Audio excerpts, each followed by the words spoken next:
Uh, Oh, all damn. right, damn, damn. Okay. I like that one. Damn, I hate it. I hate it here. I gotta go. Actually, Come sayonara. on, No, Reapers. This I'm is kidding. mental health we're talking about, you asshole. Hey, welcome to the Cool Club.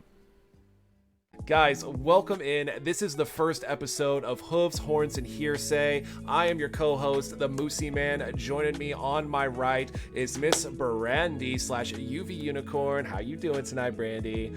Hello, I'm pretty good. How excited are you for our first ever episode of this?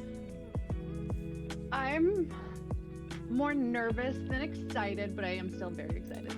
More nervous than excited. You got to get that. You got to get that excitement up. We've got the podcast. We've been talking about this for weeks and weeks and weeks, right? I know, and it's finally here. It is finally here. It is here indeed. And Months. guys, I am excited about it because not only is it here, but we have our two guests for today on the bottom left side, right below me. We have Mr. Netherwolf. Netherwolf, how are you doing tonight, sir? You know, I actually got a lot of sleep last night. For probably one of the first times in a while. I don't know, like, I celebrated my anniversary with Jocelyn yesterday, or 2 years, so I was pretty hyped.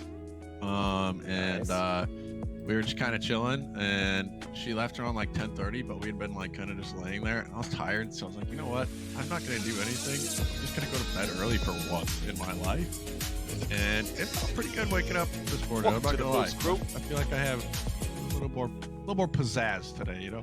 Oh, it's all about the pizzazz. Hey, so It's all about the pizzazz. before we start off, get into a little bit more about yourself. Tell everybody, if they don't already know you, kind of what you do, what your stream's about. Kind of give us a little bit of a rundown. Well, lately I've actually been trying to figure that out myself. I kind of have hit a road bump on my Twitch. You know, just as far as motivation, I think I've kind of burned myself out a little bit. I think League has a really big like aspect of that burnout. And so I've just been trying to figure out, you know, I've built myself as like a League streamer for like 2 years. So for the people who don't know me, I'm a League streamer for the last 2 years. I started playing a little bit of WoW. I was enjoying it for like a really probably like 2 or 3 weeks, but now I'm just waiting for the content to come out. So anyway, I stream WoW, stream League. I do monthly trivia when I'm actually not like swamped with everything in my life. Right. Which I believe you two have both been on at one point or another. We So have, hopefully we you guys have. enjoyed that. Yes. Actually, all three of you guys have actually been on it. And yeah, I'm not going to take up too much time, but that's a little bit about me. Well, anybody that doesn't know Wolf, nice to meet you. And guys, if you don't know, Netherwolf is one of my close personal friends, probably one of the first people I ever met on Twitch. So I was just a lowly That little... was your first raid. I think you were my second raid. You were my second raid. Actually. Yes, but man, I was streaming to 3 or 4 people, just playing League of Legends. If people don't know, I was a little toxic back then. I'm not gonna lie. I would never lie to you, chat. But I would just hear flaming myself, flaming whoever's flaming me at the time, and I get hit with this raid, and I'm like, wait, what is this? This guy just brought in like 20 plus people. What do I do? How my hands? I don't think it was that many. What do I do with my hands? The car goes fast. The car goes fast. But no, dude, it was fantastic, and it really gave me a lot of confidence. And that's, you know, sometimes what it's about, man. Homies helping out homies and getting that confidence built up. And I will forever be thankful and grateful to Mr. Netherwolf below me on that for making sure that I kind of stuck with it, right? So Netherwolf, great dude, really good dude. Speaking of great and good dudes, on the bottom right, we have our next guest, Mr. SenseiGrayson. You guys know him as Kevin. What's going on, Kevin? How you doing tonight, baby? It's a wrap. I'm doing a lot better now. Honestly, I had a doozy of a day earlier, but I'm doing good though. What's up, guys? Thank you for having me. So, yeah, tell us a little bit about yourself. You know, I know a lot of people here already know the both of you, but what's going on, Grayson? Tell us a little bit about yourself, my friend. Yeah, if you guys don't know, I'm still relatively new to stream and everything. I've only been doing this for like about 8 months now, but I stream a lot of League.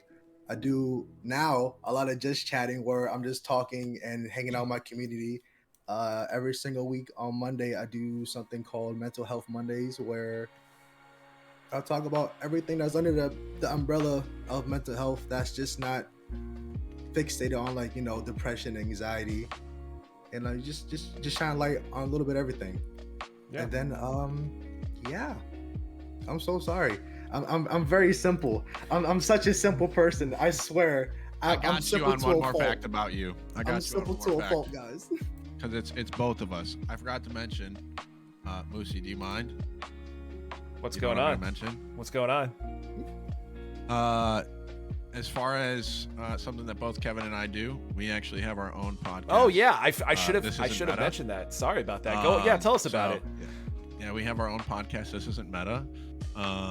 With another guy. His name's Hey Mr. Mao. Awesome dude. We're like three really, really chill dudes who enjoy extracurricular activities and have hot takes on a lot of different things. Talk about League of Legends, anime, things like that. Little weebs. That's what we are. We're weebs, all of us. The Weeb podcast. What's been The your Weeb most podcast. recent? What's your most recent, and what's going to be your most future two categories? Just so Jack can kind of know what you guys talk about. That's actually been something that we took off this week because we just felt like, first of all, we've all been like super swamped with everything. So life has just like hit everybody. It seems like the last couple weeks, like literally not even just us three. Like it just seems like everybody's got shit going on all of a sudden. So honestly, Grayson, I don't really think we have an idea yet, to be honest.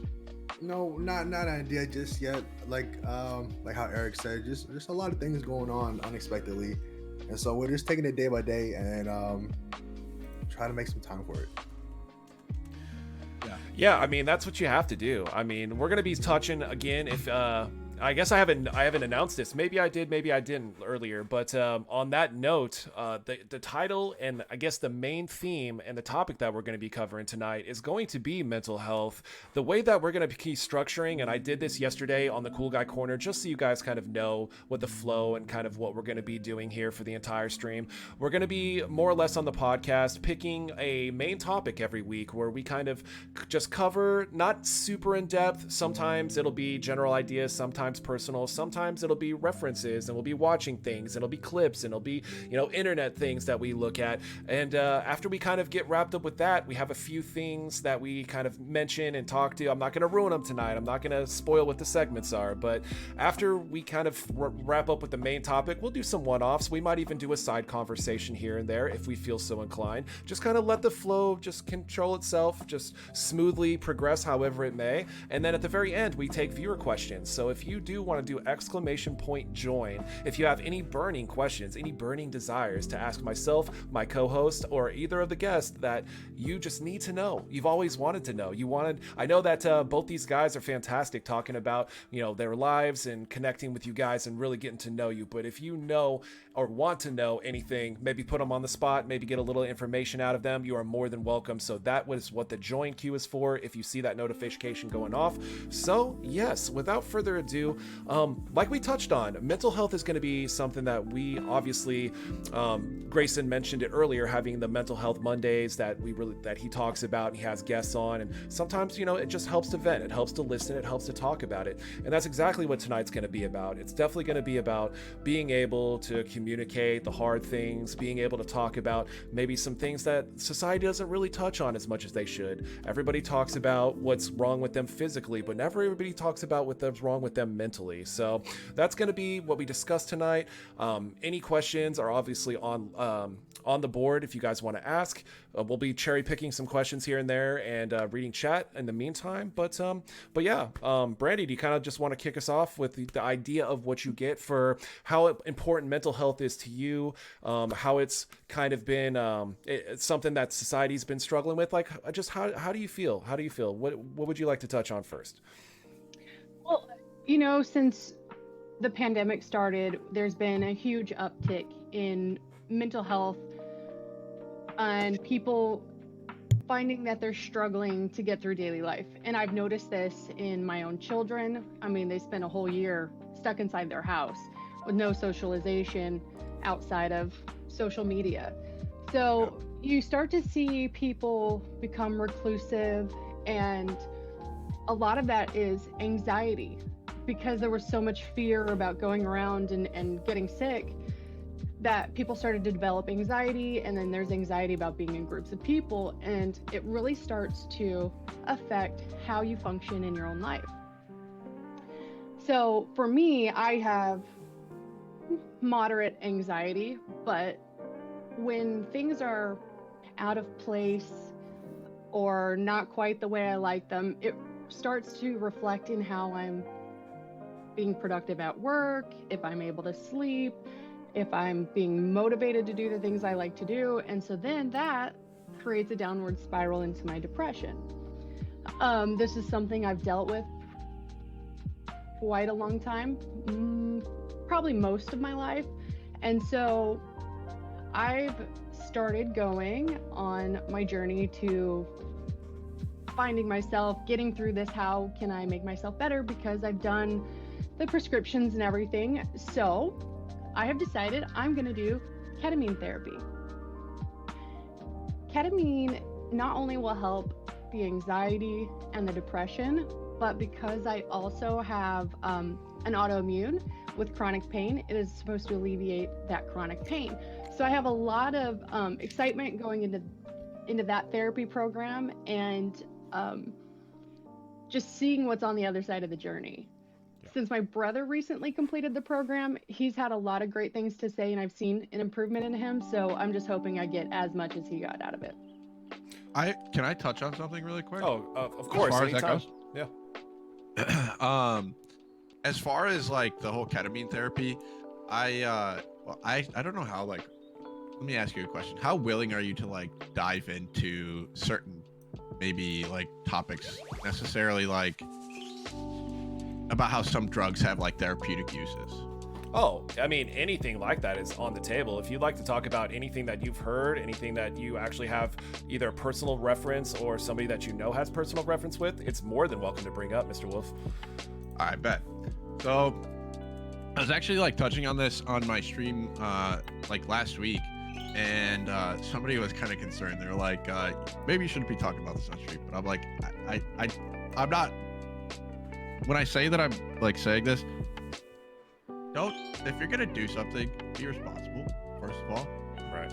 And if you're going to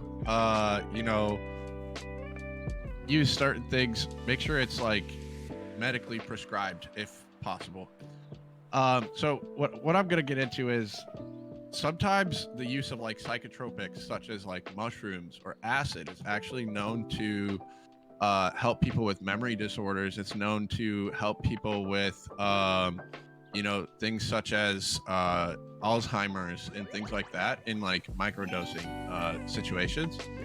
And so it's cool to me. I've never heard of ketamine therapy, so it was pretty cool just to hear like you talk about that. I've never heard of that, but I've heard of like these other things. So I was kind of like, I think they kind of tie in together. I think ketamine is much different than what I'm stating, but like, it's cool to know that there's like tons of uses for some of that stuff. Oh, for sure. And we'll definitely dive into, we've got a little bit of articles that we're going to look at, and we're going to get a little bit more in depth into what Brandy hopes to get out of it, kind of what she's been told.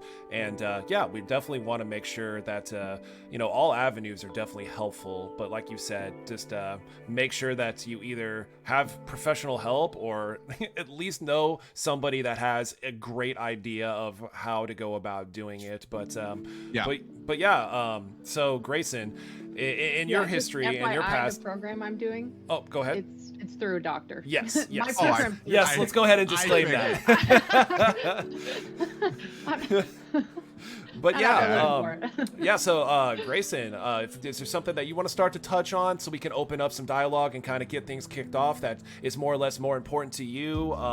Maybe something that you have some experience with, or that you want to kind of get it started off on. I don't know how I can't say that word. Hey, Bad Frags, thank you for the raid. Thank you for the raid. To be honest, I'm not so sure. I always have this struggle, even with like doing it on my own on my side of things, right?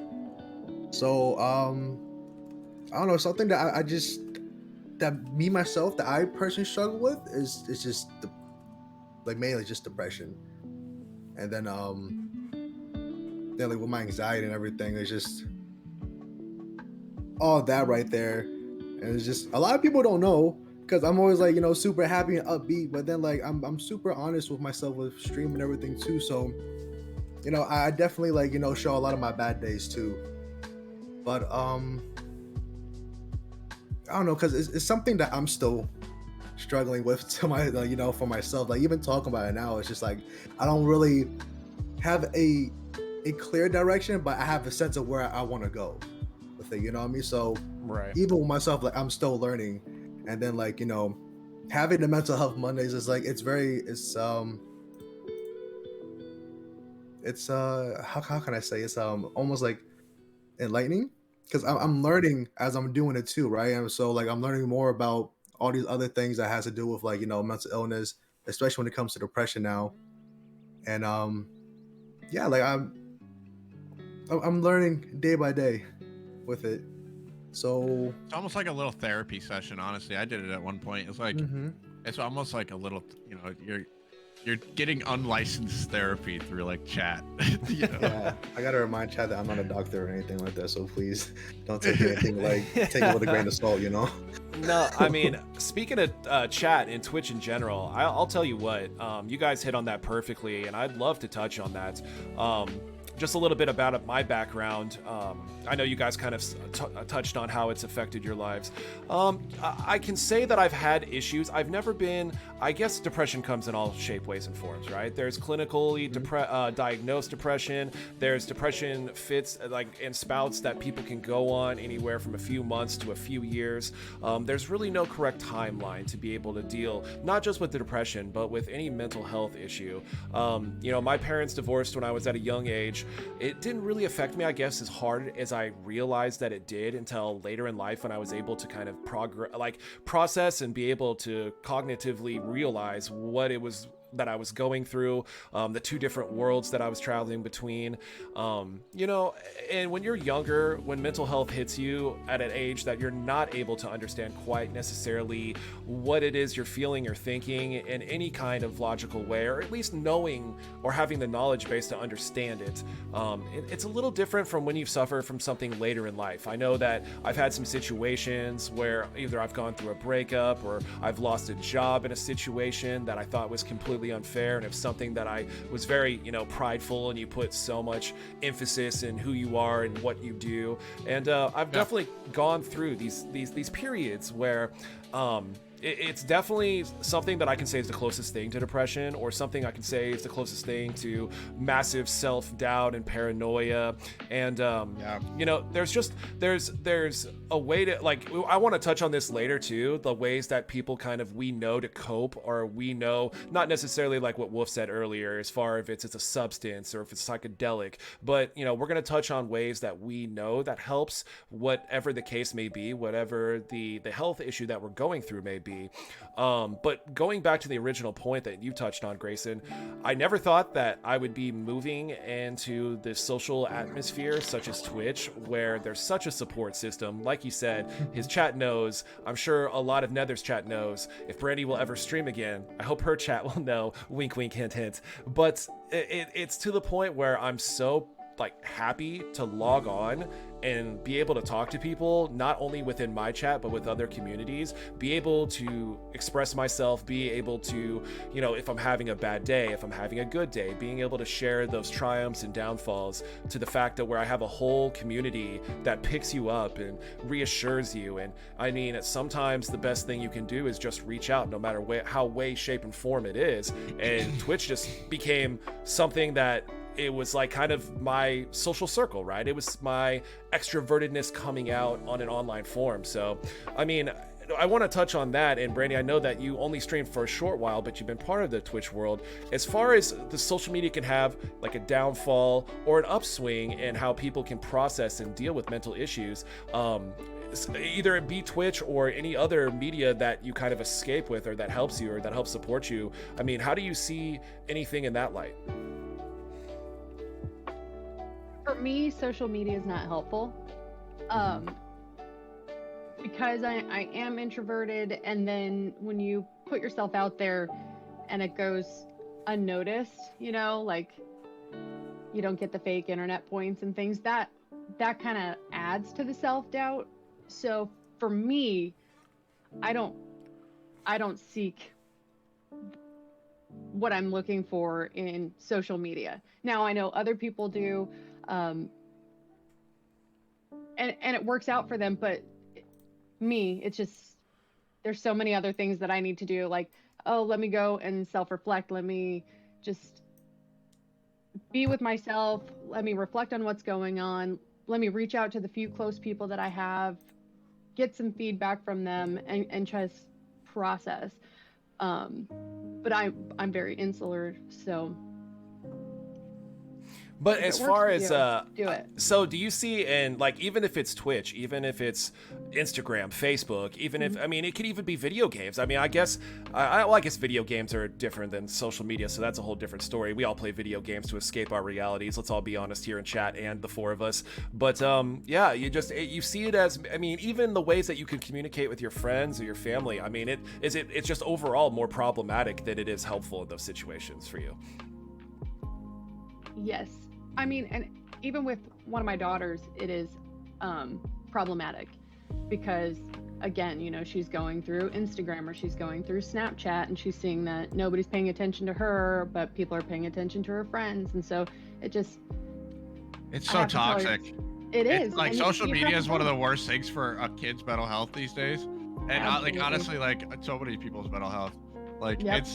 it's I was gonna say it's pretty terrible, I think, for most people. Even Twitch. Like, people will be like, yeah, it could be like a good positive outlet, but like at the same time, like, It can if go your the wrong numbers way. are down, if chat interactions down, you're like, for me personally, when I switched over to WoW, my chat interaction was like way down, and it had me down. Like, even though I was having more fun on WoW, I wasn't having fun streaming WoW, if that makes sense. Mm. You know, because I wasn't getting the chat interaction, and that's just because like I said earlier, I built up a league community. So, like, you know, people don't really care about WoW. They're not like, they came and lurked and supported me, and I was super grateful for that. But like, chat interaction was down, and like, you know, like things like that. That stuff is what I deal with mentally. Is like the anxiety, the frustration, like that stuff. And I think social media is a big reason for a lot of people's anxieties to, like, in this day and age. Because, I mean, let's be honest, how many people are out there worrying about their significant other because of social media? That's one big thing. Yeah. Mhm.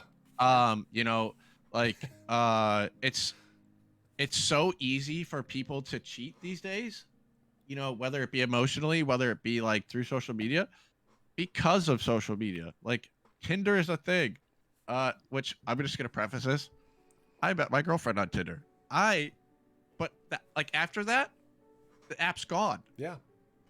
I You mean, know? it's not a bad. It kind of reflects how social media can simultaneously be the greatest thing and the evilest thing, right? Yeah. So it just kind of, it's almost kind of, they say drink responsibly. It's almost kind of, you have to internet responsibly these days, right? Yeah. Like, you got to get on with good intentions and control your desires and stuff. But yeah, I mean, 100%. And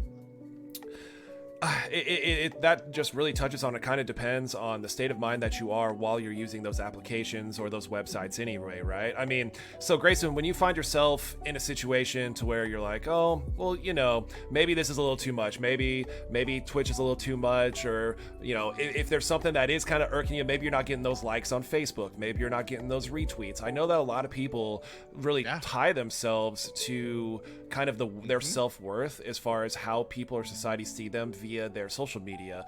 Grayson, how do you kind of see a way that you kind of deal with that, or do you kind of really not care? I'm not sure how much of a social media outside of Twitch that you are. What's kind of your way to make sure that you handle that without letting it get to you? So a lot of people don't know I'm 28. I'm a fucking boomer. It took me years to understand Twitter. Years to understand Twitter. I'm just now kind of getting the hang of it. But no, like, it took you know, friends of mine 2 years to convince me to stream anyway.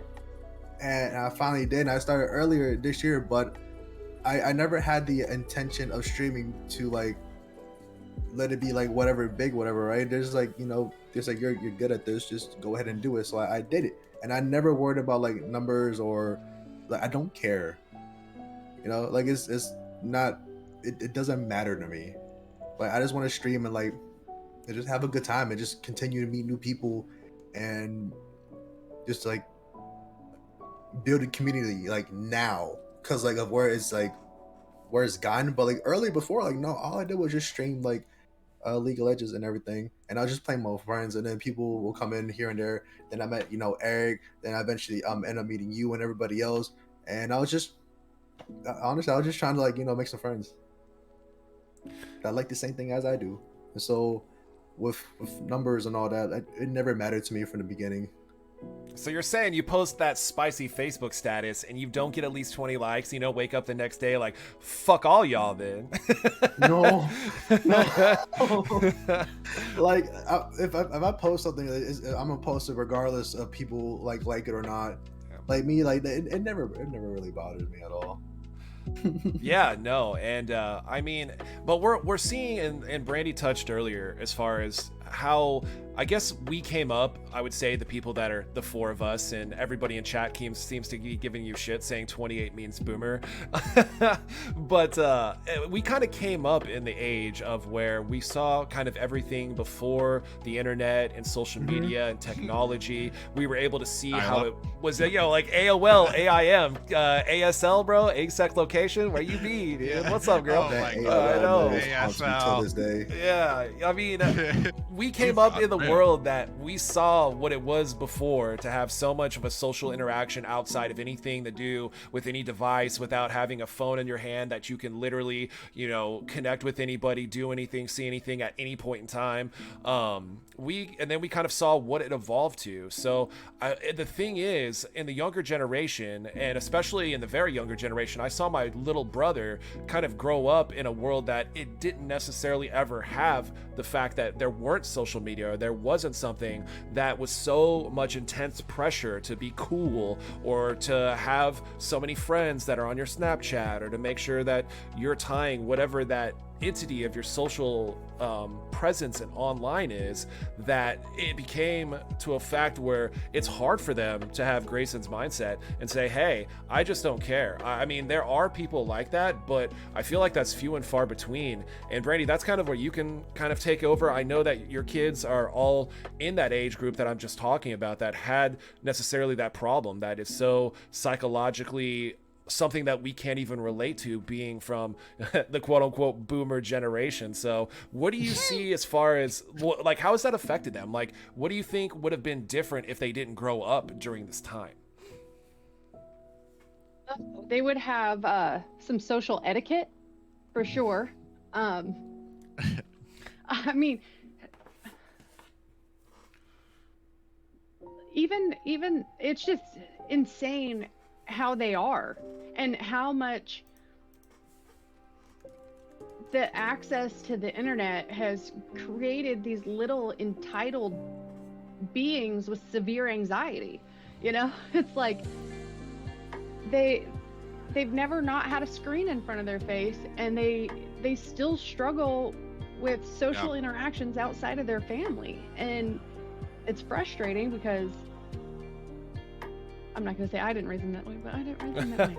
And by the way, anybody in chat before we go, if anybody does consider themselves in the younger generation, we're talking very young. We're talking like, you know, 16 to 10. So I'm pretty sure nobody in chat is that young, and we're not, I promise, talking about anybody that probably falls in that age. Maybe a couple fall in that age group on chat. But yeah, anyway, I just want to get that out there before anything is said more about quote unquote the younger generations from us boomers. So yeah, Brandy, continue. And it's specifically about four little creatures. Yeah. So I mean, I really struggle getting them to communicate in a way that's effective, where people can, one of them is really good at it, but the other three, there's kind of no logic, and it's all argumentative because they can't be wrong. And so I feel like if they hadn't had so much access, if I could have limited it or restricted it how I'd like, I could have taught them social skills. I could have taught them how to deal with certain situations so that they could manage their emotions. And because there's a lot of anger, and I know that kind of comes from anxiety, which can come from fear and uncertainty. And so I feel like as much access as they do have a lot of fear and uncertainty in their life. And it's on a daily basis, and the more access to like social media, the more unstable it becomes for them. Yeah. Yeah. So Welcome to the Moose Crew.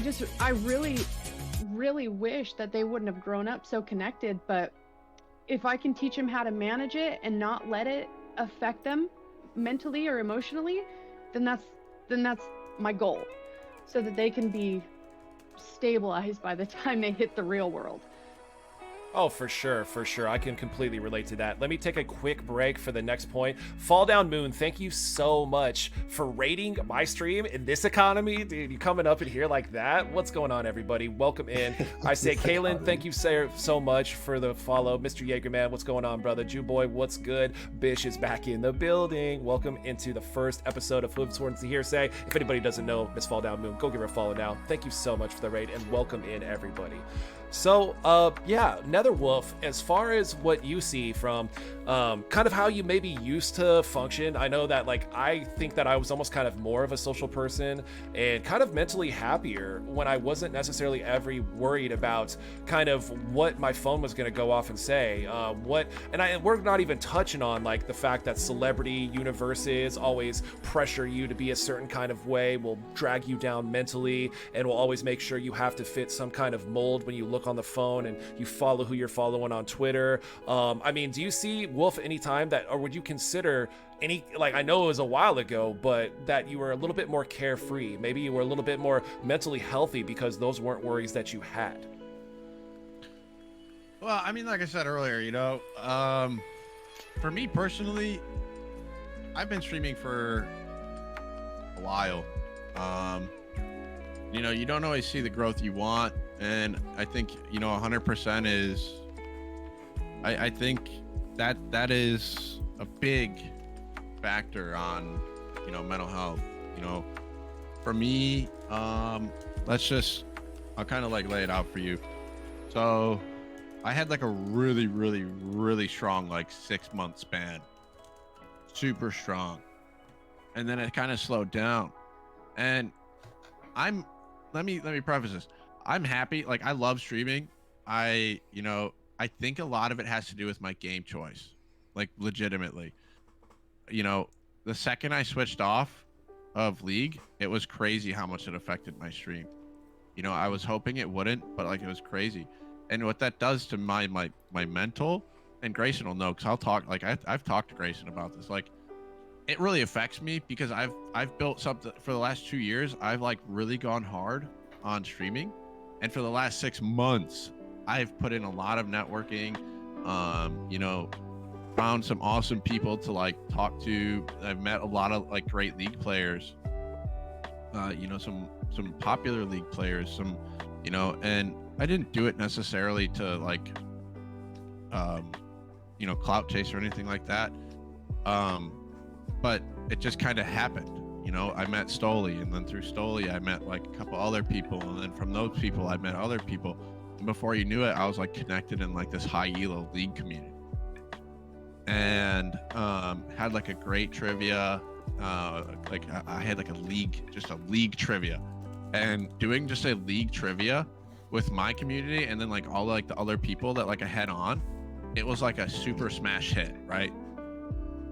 And like I had like a great like 6 months, or like I'd say probably like a great 4 months after, and then I switched games, and then that shit just like, it like, because I noticed when I was playing League of Legends, I was getting super angry and super toxic, and I think it was mostly because honestly, I switched to top lane, and I might needed to switch back to like support or something, because although I love the challenge of top lane, and I love the fact that like if you get ahead, that's it though. Like, that's the problem. Like Kevin will know, he's a top lane main. Like, top lane, best you lane. get that, you get that first kill out of Urgot, the date is over.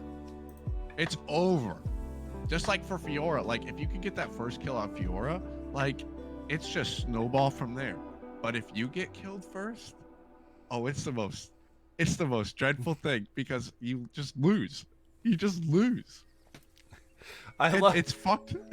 Dude, I love how it's like, so what's your experience with mental health and social media? Like, well, fucking League of Legends pisses me off. Yes. My stream and League, I hate it. Dude, I'll tell you what, I mean, I not to distract from the point, but my mental health, I swear, for League of Legends, there's been no other game. I played so many other viral video games my entire life. Yes. Nothing else pisses me off and puts me in such a bad mood. Even if it doesn't piss me off, it just makes me sad because we lose. Yes. But that's, I guess, going back to mental health, it's not even just the game. It's going to, and I guess that's what I was trying to tie in earlier with any kind of social media. It goes to attaching your worth or attaching something that is of value of yourself. No matter, I mean, we all do that every day, right? We do that in family situations. We do it in relationships. We do it in our friendships. We do it even on video games. And I feel like it is, while, you know, there are things that people want to make sure that AKA they are good at, or AKA they're capable of. You know, if you're,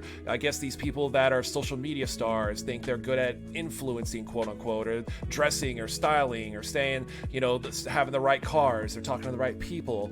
But it's just so much of the internet is where a lot of people can either find so much value, or they can tie so much of their value to something that does not have value, if that makes sense. So, I mean, Grayson, when you see situations where, you know, you see maybe if someone is dealing with a situation where, I'm sure you've had a lot of situations in your life where, hey, you know, I can understand this person's upset because XYZ happened, or they might be mentally struggling because of something they have tied their value, no matter if it's the internet or what. I mean, I guess this is a question I want to follow up with all of you of how we cope, how we kind of get through those hard times, how we definitely deal with bouts of anxiety or rough patches that we go through. But being there for people is also important too. And Grayson, I know that you strike me as someone who is there for people. So, I mean, what's kind of your advice? We'll get into how you personally deal and how everybody here personally deals, but what do you think the best way is to kind of help ease some of these issues that we just covered?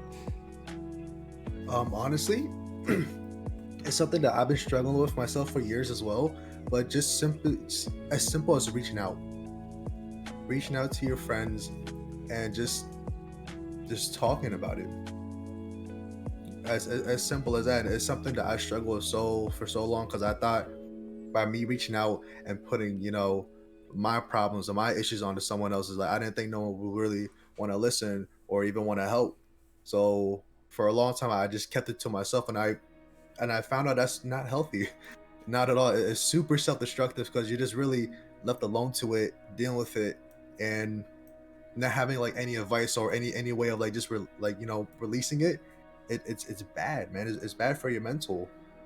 So, you know, over the course of time, especially recently, like just, you know, like reaching out to people and just like, you know, telling them like, hey, I'm not okay, and I don't know how to be okay, and so can you just listen?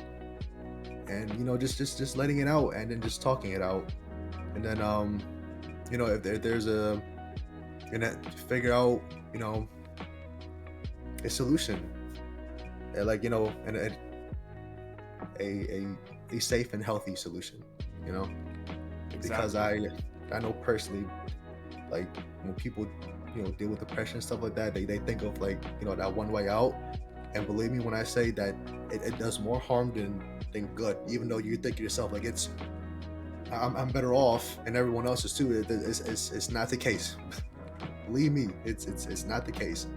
So with that being said, just reaching out, just talking to somebody, it really does wonders. Like, and I could tell you, like, for a fact, like my community and all my friends around me, like, they grab me by my face and they like refuse to like let me, like, you know, fall. And like Eric right here is like, you know, one of them.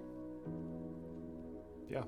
And it's, I mean, that's why support is so good. It doesn't matter who it's from. It can be a family member, it can be a significant other, it can be a friend, it can be someone as easily as online. And But yeah, I mean, I think that's great to always, and sometimes you don't know when someone's struggling. You don't know what people are really going through until you do reach out. They always say, you know, everybody seems fine and looks fine and appears fine until they're not anymore. So reaching out, even when you think people are happy, can do wonders. And I think that all comes back to being close with and holding those that you consider close and dear to you, and making sure that you are checking on your friends, making sure you are checking up on one another. And that's something I try to do regularly. I try to be somebody that does reach out to even my friends from 800 miles away as much as I can, even if it's just to say hi, if it's just to catch back up.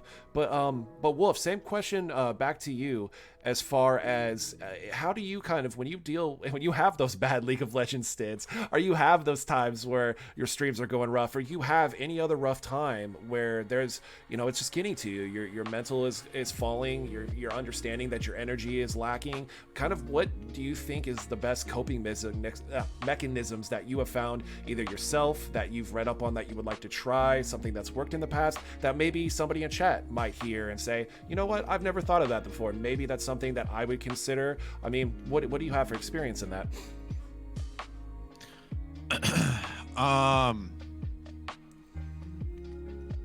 Honestly, you know, taking a break, first of all, taking a break not only from the game, but you know, I do find that taking a break from streaming sometimes is helpful. I think as streamers we have trouble doing that sometimes because, you know, if we're not going live, you know, we're not exposing ourselves, we're not, you know, giving ourselves the chance to, you know, be discovered by somebody, you know, a new viewer, whether it's, you know, just one person or you get a rent, like you're not giving yourself the chance, right?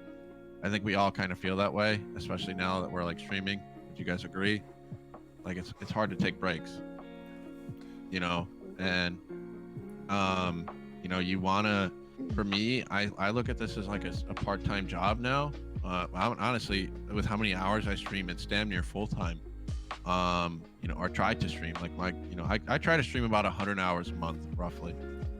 You know, that's my goal.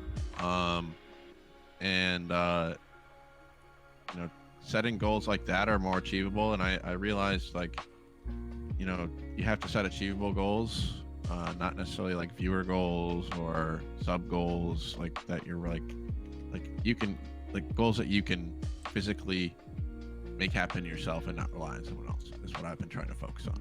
Yeah. So like, you know, with League, stepping away, stream, same thing, you know, stepping away from that more when I need to. A big thing is definitely going to be, honestly, I talk to Jocelyn about a lot of stuff, and then I talk to, like, I have like three people that I consider like my friends, like my die-hard friends, you know, that I'll talk to, and not to like put anybody else out there, like, you know, you guys aren't my friends, but like we all have like those friends, you know, and like I have like, you know, a couple of those guys. Kevin's one of them, you know, and a couple of, like, I have you know, a couple of real life friends that are those, and so those are kind of my support system, you know. Talking to them, just, you know, if I'm having, like, when I was thinking about this earlier, you know how I kind of said like I haven't really struggled with much, you know, I didn't say that on stream, but like I think I realized something, like when you brought up something about kids earlier, I think I've struggled with anxiety pretty severely my entire life, actually, now that I think about it. When I was a kid, when I was like in middle school, I could not sleep over at anyone's house. And I would like get there and I'm not lying, I would literally call my mom to come pick me up. Aww. Like, I'm not afraid to say that. Like, I would literally call my mom to pick me up. And it was because at that time my mom was going through like a lot of shit. Yeah. She had 3 brain surgeries. She had like a lot of shit going on. She was having seizures like daily. And like I was legitimately like worried about my mom. And so like whenever I'd sleep over at someone's house, I'd be like, well, nobody's gonna be home to, like, you know, whatever. Even though that wasn't the case, like my dad was home or like my sister would be home, you know, but in my head, like, you know, nobody was home to, like, and so like I'm thinking about it now and I'm like, damn, I kind of got over it. Like I definitely got over that. And in like an unhealthy way. I'm not gonna lie, in like kind of an unhealthy way. Because I kind of disregard a lot of what goes on as far as my mom, because like that's like a whole story. But she has a lot of issues since she's had her brain surgeries, and a lot of them I think are mental health induced. You know, I like worrying herself into something, Yep. worrying herself. You know, like you know how like you say if you manifest something, like there's a chance it'll happen, right? Right. Like some people manifest like sickness. Like that's a real thing. Like Yeah. you can manifest your body into thinking it's sick if you tell your body that you're sick. Yeah. Right? Like it's a real thing. And I truly believe that it's something that she does. And I think she makes her problems worse now that I've gotten older. By that. And that's almost kind of it touches on the power of the mind as far as your thoughts, your repetition. Your reality is what you create for yourself, correct? Not only in a literal sense but in a mental sense. And you know, they've had studies as far as the placebo effect of patients that believe they are ill, or they are ill and they believe they are getting something that's going to help them, something that's going to cure them, something that's going to take away whatever it is. Yeah, and it's all of a sudden gone. Yes, all of a sudden gone, and your mind Yep. heals itself almost. It can heal the body, it can heal itself, and that's easier said than done, but it speaks on exactly what my original question is, like what can you use to cope, or how do you get over hard times in your life? And it's almost kind of positive thinking, unironically, by itself can be such a positive tool in helping that road to recovery. And Brandy, I know that well, since I live with you, I know a couple of things. You know, bats. I know Brandy's big thing is bats. It's to get her relaxed, put her in a Zen mindset. I should do that more. Clear minds, exactly. It really helps. And Brandy, and UVUnicorn, I keep calling you UVUnicorn, for anybody that doesn't know, is Brandy's screen name, but I will be calling Brandy because it's so weird for me to call her UVUnicorn. But Brandy, what do you think? I already spilled the beans on one of them, but what are your kind of techniques to kind of just relax, chill, cool down, and even when you are in a bad mental state, just really focus and try to turn it around? I used to be really good about going to yoga. Yoga was my mental reset hour. It was the one place I could go and my thoughts would literally shut off because I'm so consumed with my breathing, my technique, my placements and everything. You don't have time for the noise of your mind. It was the best hour, and it was such a great reset every time I went. And you know, it's just hard to get back on schedule with that, but I really do wish I had continued with my yoga, but I still work out. That's really great for me because that's 30 minutes where I have a trainer and he's my therapist while I'm working out. So we talk about the issues that are bothering me with work. We talk about, he knows my children, so we talk about what's frustrating me with them, and we get all that pent up energy and negativity out, and I really do feel amazing after I work out. Yeah. So that's been a huge thing for me. Also, me not shutting down completely, because I used to just go into myself and I wouldn't speak to anyone about anything. It didn't matter. It was, I have no capacity for anyone or anything, and I would hole up for days, weekends, half a week. It didn't really matter. It was just however long I needed to get out of my darkness. Mm-hmm. And that's not the best thing. So I'm like everyone else. You have those core people that you can be 100% like authentic with. You can tell them everything, knowing they're not going to judge you, knowing that they're there for you, to give you advice, to help you through it, whether all you need is a hug or all you need is to just spew and get everything out, for them to be a sounding board, or if you really need advice. Like, everybody needs one or two people in their life that can be that person for them, that they can just be raw with. I think that's one of the best things. And then, start looking at your physical health. Start taking a little more time with relaxing, shutting things off, taking that hour to meditate or just not be interrupted by outside stimuli. I think that's really, really important too. That's why I do the bath. Yeah. And Nether, I want to touch back on, and thank you so much for sharing that. It's almost kind of, you had a little bit of a personal realization in mid-sentence of the topic. Yeah, probably. A little bit. Yeah, sorry, I was a little long-winded. No, I love it. I love the realness, and that's what we're here, and that's what the podcast is about, to really be able to talk about whatever the topic is, to kind of open up and have real discussion. Since you've grown up a little bit, I know I touched a little bit on myself being able only to kind of realize what I was going through until I was older enough to deal with it, kind of to see, the kids say maybe it's today years old that you're just now seeing it. What do you think that your techniques were to like kind of to cope with it, to kind of understand that the situation, as volatile and as sad and as much as it affected you was, what do you think the skills that you developed a little bit later in life was to allow you to kind of have your mind off of that, or have something that you went to reassure yourself or make yourself feel better, whatever reason it was? Bro, I don't cope very like healthily sometimes. Working out used to be my my outlet for a long time. Like I bodybuilded like really heavily. And I've never gotten above 200 pounds. It still pisses me off to this day. I can't get above 200 pounds to save my fucking life.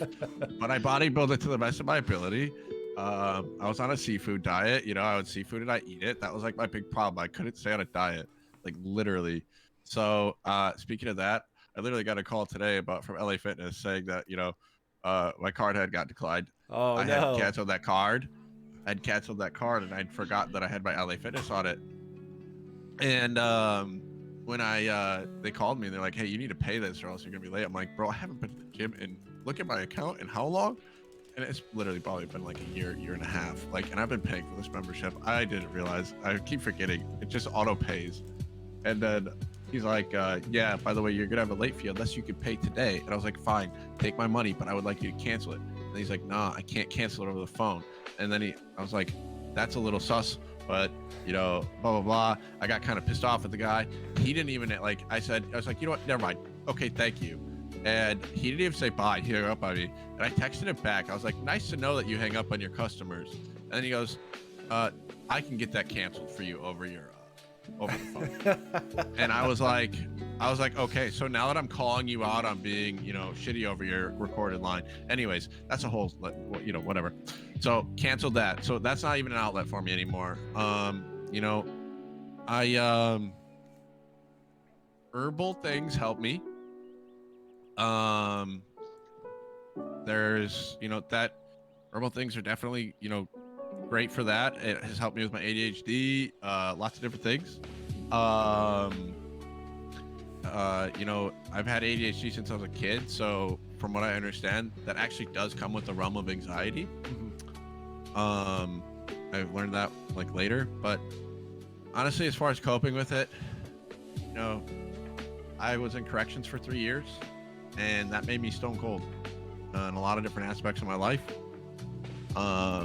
I don't know if anybody really knows this, but I saw a lot of shit, a lot of shit that a lot of people shouldn't see, whether it was through photos or through, stories or physically experiencing it myself. It's not easy to see somebody hanging. Not easy to see somebody slicing their, it's too graphic to honestly talk about. I saw a lot of graphic shit, and it made me kind of cold to a lot of things. And until the most recent couple of years, I don't think that I have started opening up about that stuff as much. It's one of those things that you just don't really you want to talk about it, but at the same time you don't want to expose other people to that trauma in a way. And it goes back to how hard it is for any kind of mental health. There's some traumatizing things that people can go through in their lives, and it's hard to open up even to your closest family members, even your significant other. There's so many barriers and so many mental blocks and a lot of things that we deal with that everybody does to cope and have defensive or mechanisms within their mind or within their actions that allows them to really process the grief or process the stress or process the anxiety. And that's a big thing that I want to touch on. Since we've seen COVID come out, I know Brandy touched on it recently, that it completely changed the game. It completely changed not only how people spent their time. We've seen so many statistics about mental health issues that are undiagnosed. Hospitals and mental health wards and therapists are booking up. Insurance companies are denying people left and right. People were stuck indoors for so long with nowhere to reach out, with nowhere to go, nothing to do. And Grayson, for how you saw COVID and how it affected you personally, or how you kind of spent the time, or just how you really handled such a monumental time within just not the United States, but humanity worldwide. What did you see? What was your experiences? How do you think either maybe, and I know some people said, hey, I mean, COVID kind of saved my life and I was going out and partying and doing drugs all the time and now I'm staying home. And then the opposite side of the spectrum is, hey, like I can't go out anymore. I can't see my friends, my family. So what was kind of your experience with COVID? How do you think it kind of affected you up until now? It was more so of a positive experience than a negative one. It allowed me to meet the friends that took 2 years to convince me to stream. And it was just like, it got me the chance to, like, you know, develop that friendship, and then to, like, you know, meet all the people that I eventually did end up meeting. And the only negative thing really was just like, it affected my job, so I couldn't work. But you know, government helped. So all those people living on it. yeah, I mean, it definitely helped. So it wasn't like I was like struggling. Like, it definitely helped me get by. I was always essential, bro. I was always essential. Always. I was not. As soon as that shit hit, they're like, "Oh, bye-bye, Kevin." I'm like, even oh, in man, car dude. sales, bro. I couldn't believe it. Car sales was a necessity, apparently. Yeah. Very strange how different things in the economy change too, along with everything else. So for not even just COVID, Grayson, but as more, I know there's so many issues with mental health. It ranges all over the place, not only from healthcare, not only from how police can handle mentally ill people that don't have mental health, that do have mental health issues, and how that whole process, the legal system, the pharmaceutical system. What's the biggest thing that you think is a problem? Just in general, it doesn't have to be a specific field, doesn't have to be anything that's too minute, but what do you think the biggest thing that is kind of contributing or hurting mental health, or continuing its its plague across not only the country but everywhere? I'd kind of like to answer this one first. Okay, jump in. I think it's this new trend of self-diagnosing, misdiagnosing that's going on. Yeah, explain that a little bit. So we have a lot more people exposed to stuff, and I know people are putting information out there to help others so that they can do their own research. However, I think some pliable minds are going, oh, that sounds like me, that's what I have, now I'm going to run with that, rather than seeking professional, help and diagnosis to really determine what's going on. So it just feels like they're just blinding themselves, and they're not going to get the real help that they need because they're self-diagnosing and self-medicating and self-treating. Yeah, I think that's huge. And I mean, WebMD, right? WebMD. Hey, there's WebMD, there's I hate that TikTok place. now. Bro, I have cancer at least twice a month. I'm just letting you guys know that. Oh my god. You're saying, Bro, if I Jocelyn, up right don't now, hate I'm me. dying. Don't hate me, Jocelyn, but she literally came up to me the other day straight faced. She's gonna hate me for this, seriously. She's gonna hate me for this. I love you, but she came up to me straight faced and she goes, I woke up and the cat was sleeping on me. Does that mean I'm sick? I mean, and I was like, Baby? huh? And she was like, yeah, I read this that a like if you know your cat sleeps by you, or like if your animals like sleep by you, that means that they know something's up, and maybe that they might think like they might know that you're sick. And I'm like, that is like a thing. Like, you know, animals will typically like come around like when you're not feeling well and be more around. But she was dead serious. Yeah, I mean, her cat That's might have been adorable. a doctor in the past life, though. Maybe there's a possibility. I mean, we that's a whole different podcast topic right there. I was like, I think he just likes you. He's a kid. I was like, I think he just likes you and wants to like sleep on you and buy you. It was funny. It was funny. It had me laughing my ass off. It was funny as shit. I Don't hate love me, that, though. Please, if she's in here Adorable. listening, don't hate me. But yeah, so Grayson, same question though.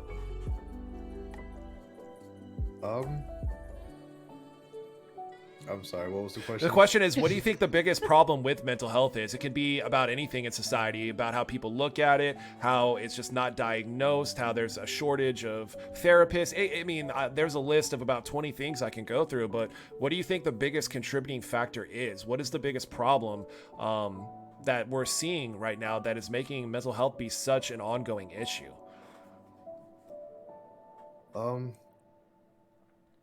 So before we get to that, if y'all don't know, I have severe ADHD, so I apologize. No, he's like, you just saw it. Yep. Y'all saw it right then. So I'm super open with that one. Like I love what Brandy said earlier too. Like, yeah, I do agree with that one. Like a lot of people are like, you know, self-diagnosing themselves because like the information is out there, but it's just I'd rather, you know, you go see a doctor and really get it like confirmed rather than like you just saying like, oh yeah, I'm schizo, you know, because you read off at WebMD. Like, but for me personally though, I just don't think it's being talked about enough, honestly. It's just like just shining more light and just bringing more awareness to it is a big thing, because I feel like I think maybe now it's different, but from what I've gathered so far, a lot of people don't like to talk about like, you know, they're depressed or not, and they don't know how to handle it, so they kind of just like go aimlessly about. And I don't know, it's just not a topic that's being brought up enough. I don't know if it is in school, but like I know for me it was never talked about like in school and everything, and if it did, it was like very, very quick and then on to the next thing. Yeah, So- I it's don't almost think shameful. it should be in school though, I think so, man, because not everybody's a medical, but you would have to have a class. Like there is psychology classes you can take, and that's where I feel like kids, you know, maybe exposing like a class in like earlier rooms, but like that's not something that like just anybody should be talking about. Like I was saying earlier, you know, none of us are medical professionals, so like if we talk about something in chat, like we're not professionals about this. Like if I was to get like if I were to hear that my kid was being taught by like a teacher about mental health, but it's not like a licensed professional, why are you teaching my kid about this if you don't actually have like a license to be teaching medical? Right. Well, with that being said, then right, like then like, you know, have like what was it? Is it assembly or whatever, where like they'll bring in like That would be a great professional? idea. Yeah. Well, yeah, no, that's that would what be I'm trying to get yeah, at. I don't want okay, I don't want yeah, a I'm PE sorry. teacher telling me about like I don't know mental why I health, you know? didn't think about that. Yes, that's an amazing idea. I'm sorry. That's Yeah, thank you. sorry, Coach Curtis, I'm not gonna do that. But, Drop it, give me 20. You'll feel better when you wake No. up tomorrow. I won't be sore. I'll still be sad. Even more sad. It's I'm 25 even now. more sad. Yeah. I can't do it. My mental health and my physical health. But no, yeah, so Brandy saying, I mean, I know that you jumped on that, and you have a great point that self-diagnosis is definitely an issue, and it's because we're seeing a lot of issues with not only a shortage of therapists, we're looking at in the insurance industry or in the medical industry just by itself, we're looking at a lot of situations where not only insurance companies don't, for your work, for private, whatever that might be, they don't want to cover mental health like they want to cover a physical health problem. It's not something that a lot of companies will see, hey, we'll pay for a therapist. Hey, we'll give you sick leave that is mental health leave. Hey, we'll give you paid time off because you're struggling, and you'll be a more productive employee when you come back because you're mentally ready and prepared to do your job. So we're seeing a lot of the reasons that people are having to self-diagnose is because they're forced into the situation. And it's so sad because not only do therapists book up so quickly, you see insurance companies that are actually ghost listing therapist classes. I don't know if anybody in chat has ever looked for a therapist, if anybody has ever tried to reach out to find somebody that is not only covered, somebody that, and then on top of that, being available and also being somebody that they feel comfortable with. I know a lot of people want to either talk to a male, they want to talk to a female, different ethnicities want to have somebody that they can relate to. That's been a problem for a long time now, that there just hasn't been enough readily available therapists that are suitable for what people are looking for to be able to open up, to be able to be comfortable. And that's jumping through the hoops of even being able to have it paid for, covered, and look for it in the first place. So we're looking at a lot of issues with that. That being said, maybe anybody in chat can answer this. If anybody of us four has ever looked and sought for help. I know when I was younger, when my parents divorced, like I talked about earlier, I did have ADHD for a long time. I took Ritalin so badly that I would fall asleep on the bus, and I'd wake up in the bus stop and have no idea because I would just be so zoned out and zonked out. And prescription and over-prescribing medication is something I definitely want to hit on during this podcast, now that I think about it. But it comes to a point where even my parents were trying to find me someone to talk to, someone that could relate to my situation, that wouldn't just say, hey, you need to medicate him. Hey, give him this, give him that, throw him this, throw him that. Like, it, man. Yeah, and it's just I took Adderall. Yeah, and that's one of like the worst things that you can give to some people that have, I mean, ADHD isn't a one-all cure-all medication-based economy, right? And it really comes down to what, like, finding somebody that's going to give you, even professionally. I know we talked about what we do within ourselves to feel better, to almost kind of alleviate whatever mental health issues we're going through. But yeah, that's kind of my story. Then my parents put me on vitamins, a huge vitamin regimen where I was taking 10, 15 vitamins every day.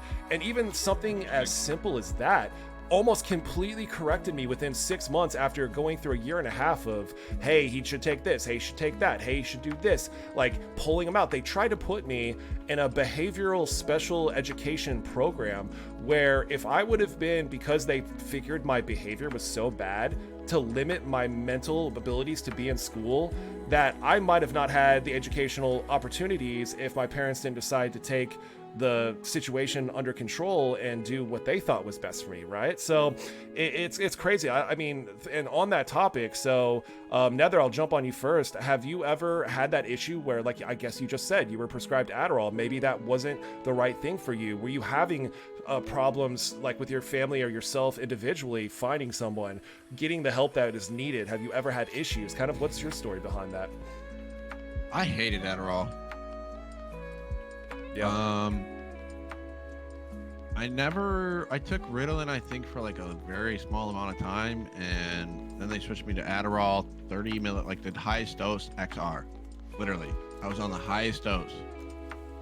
On top of that, I was taking a medication called clonidine, which is also it's something to help you sleep. And I took that in the morning, and then I also took that at night. Wow, I was at taking night too? Wow. Yeah, so I took my Adderall in the morning, and I took clonidine in the morning, and then I took something called clonidine again at night. And I think it potentially did help me in school, but I also don't remember a time where I wasn't on it. So when I would not be on it, it was very apparent that I was not on it. I would act out. I couldn't control my emotions. I couldn't control myself because I was on such a high dose that when I would not take it, it was like I was coming off of fucking being high. Excuse me. I'm sorry. You know, it was like I was coming off of being high. or something. Like, or I really don't know how to describe it. It was like I literally would be batshit crazy. Like I was wall to wall, like insane. Couldn't fucking focus. Couldn't nothing. And it was terrible. So, well, he's like this when he's off of it, so he must need it, right? Mm-hmm.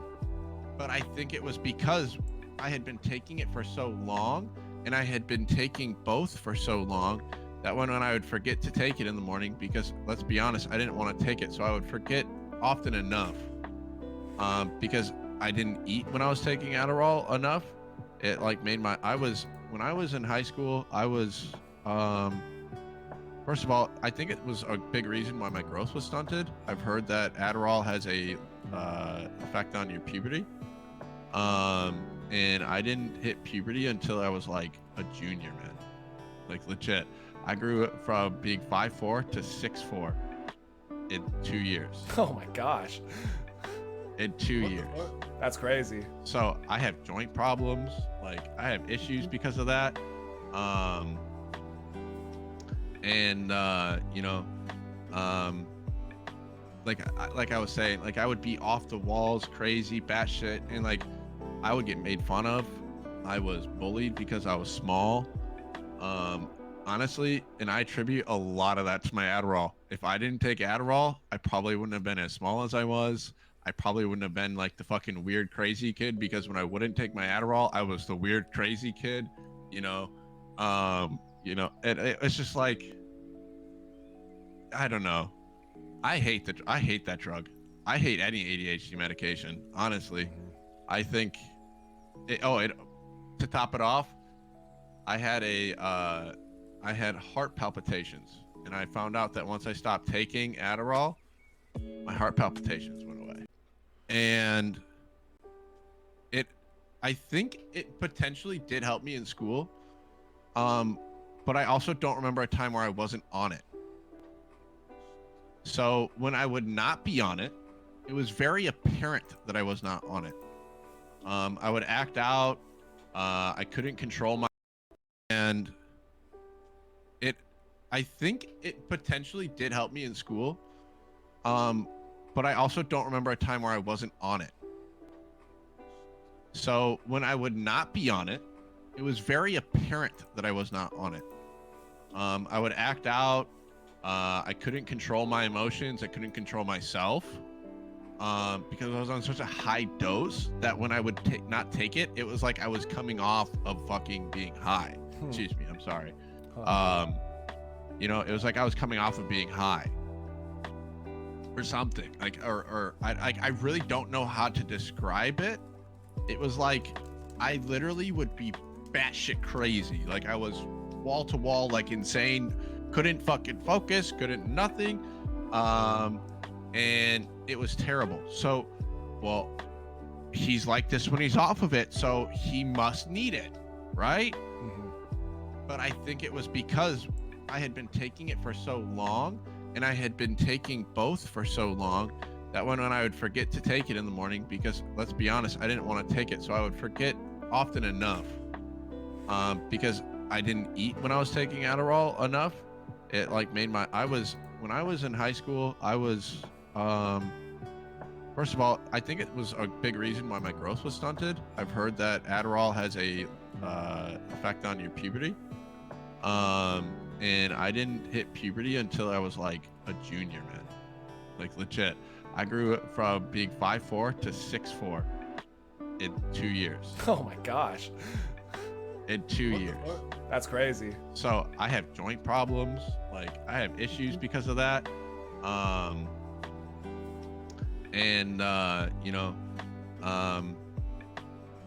Like I was saying, like I would be off the walls, crazy, batshit, and like I would get made fun of. I was bullied because I was small. Honestly, and I attribute a lot of that to my Adderall. If I didn't take Adderall, I probably wouldn't have been as small as I was.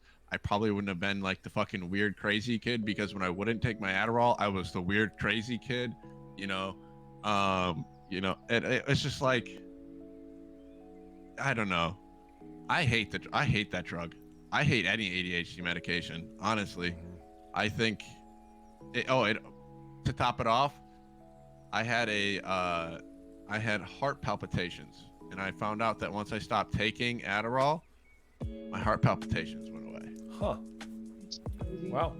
I had a cardiogram of my heart, and I still remember this because the dude was like really weird. He was like, "Oh, by the way, this little part of your heart that looks like a hand going like this," and then he proceeded to do this with his hand. And I was like, he was like, "Yeah, that's like your aortic valve or something." I don't remember. I was young. Mm-hmm. He's like, "Yeah, that's like your big valve." And like he was just explaining my heart weird, and it was funny. But like, he told me I had heart palpitations, and he was asking me if I was on any medication. I said Adderall. He said that could be a contributing factor. People have, you're taking a methamphetamine. And when I was 18, I was finally old enough to take myself off of it, and I took myself off of it, and it was rough as hell. Like, it was terrible. I was the worst person for like 6 months after, but I stopped cold turkey, and I hated it. Yeah. So I definitely can understand that, man. I mean, and it sucks too, because a lot of what we're exposed to before we become older is what we're used to as far as what our parents can provide for us, what a doctor recommends that we're not even able to select or have any say in, or any kind of drug or anything that we're given. I mean, Kevin, Sensei, what's been your experience? Have you ever been able to speak with someone? Was there a problem? Did you have medication that didn't help you with what you thought could help you, or what? So Adderall never worked out for me. I went from like lowest doses to the highest doses, and I was still the same. And the only thing that worked was Vyvanse, and that like for the 2 years that I took it, I was not the same person. Like I was dumbed down, right? Yeah, I could focus, but like I would not eat, and like my personality was like dumbed down to like almost to like a zero, right? And I really felt like a zombie. And at that time, I was like at my skinniest too. Like I was a fucking stick, man. And I just didn't have the urge to eat. Like I had to force myself to eat. And then I had to tell my mom, I was like, no, I'm not taking this no more. Like I'm done. But obviously, when I got off of it, ADHD was like full, like full on again. Because like it's not like mild ADHD. It's severe, and it really does like affect me. And then like it shows up at my jobs too, because I'm never consistent. Like there's only one time where I really was consistent, but that was like for the sake of my son, because I was trying to make it like into a career, because I want to have some type of consistency. But I just kept on like bouncing from job to job to job. It's not like I got fired, but it's more like I got bored. Like I did all I could, and it was like I felt like I was stagnant. Like, okay, I can do something better. Like onto something else. And it was like I kind of get like that. Yeah, but like with medication or anything like that, for ADHD specifically, I just stopped at a young age because I didn't like how I felt, like being on it, and then like especially like depression and everything too. Like when I went to go like see a therapist on it, they gave me medication. I felt like I wasn't myself. I didn't like it. I don't just want to be on pills, period, because I have my own issues with pills too, because like I did suffer like with addiction with like pills at one point, so I just didn't want to do it to myself again. And so I don't know, it's like for me, like at least I know somewhere in me I can do it, right? It just takes time, but like willpower, I guess. I don't know, for me, not saying that works for everybody. Like some people, like medication does work, but like for me, personally, I just don't want to mess with pills no more. I don't like how it makes me feel. I try not to. I avoid it. And I mean, that's a great segue into what Brandy's been recently dealing with. Knowing her so intimately, Brandy, why don't you kind of share kind of your outlook on that? I don't like pills either. So 8-9 years ago, I was diagnosed with an autoimmune disorder called Sjogren's. It attacks your joints, your organs, and everything. And after about 6 months of taking handfuls of pills a day, I told my rheumatologist I don't want to take these anymore. I was like 25, 26, 27 at the time. I don't want to be taking handfuls of pills multiple times a day. And he said, okay, well, let's try this anti-inflammatory diet. So we started doing that, and that was helping. you know, how I was watching what I was eating. I wasn't eating on my restricted list, and I started to see improvement. So I did that for years, until probably early January this year. Everything went downhill super fast. It was gastro problems. I couldn't eat. I was always nauseous. Then there was the pain. All of my joints are on fire. Fatigue, brain fog, all of these things that I'm dealing with because of these autoimmune. And then on top of that, there's other potential autoimmunes that I may have. So that doesn't really help with the mental health either, right? So not only is your body failing, now your brain's failing too, right? So everything's just kind of going to shit in a handbasket, which is fine because I'm gonna get it under control, and I'm really fighting taking the medications. Like my kids are on these drugs for their autoimmunes, and I don't want to deal with some of the things they deal with. So thankfully, my rheumatologist has a bunch of supplements and things that he recommends me starting to take before he puts me on a prescription. So thankfully, it may only be like 3 or 4 pills a couple times a day instead of 15 or 20, but you know, that was a better outlook than what could have been. Yeah, exactly. It was a much better outlook than that. And then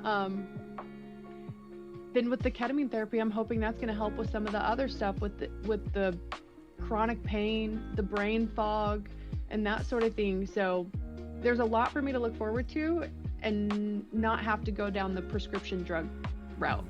That's what I'm looking forward to. Well, and I know you specifically were like, hey, the last thing I want to do is, because some people have a tendency to not want to go to see a therapist or not want to go to the doctor, it's because they are afraid of that medication that they could be subscribed to. They're afraid of what handful of medication could be handed over in the sake of it will make you feel better, or this will make the headaches or the doubts or the anxiety or the worries. And sometimes it's in the situation of they're just completely over-medicating in the first place. I know that a lot of companies become pill mills, right? They become situations to where the company just wants to turn in and turn out clients because big pharma. What does that mean? It means more money. And I actually have a clip that I would like to do for our first cutaway. It's a little 20-second clip that'll show exactly touch on this point that big companies do. Let's take a look to this. And if you guys want to, I know you guys can't hear it live, but just go to the Twitch channel. Yeah, I got it up. Cerebral I also recently have it became up. the subject of a federal investigation into whether it overprescribed controlled substances like Adderall. Some former staffers have even claimed that the company's chief medical officer and now CEO once said 95% of people who see a cerebral nurse should get a prescription, but was emphatic that the rate cannot be 100%, saying they'd be a pill mill at that rate, which is a very good instinct. When you're a company that gives out prescriptions, you always want to aim for whatever is just below pill mill. It's like the old saying goes, it's not arson if you only burn down most of a building.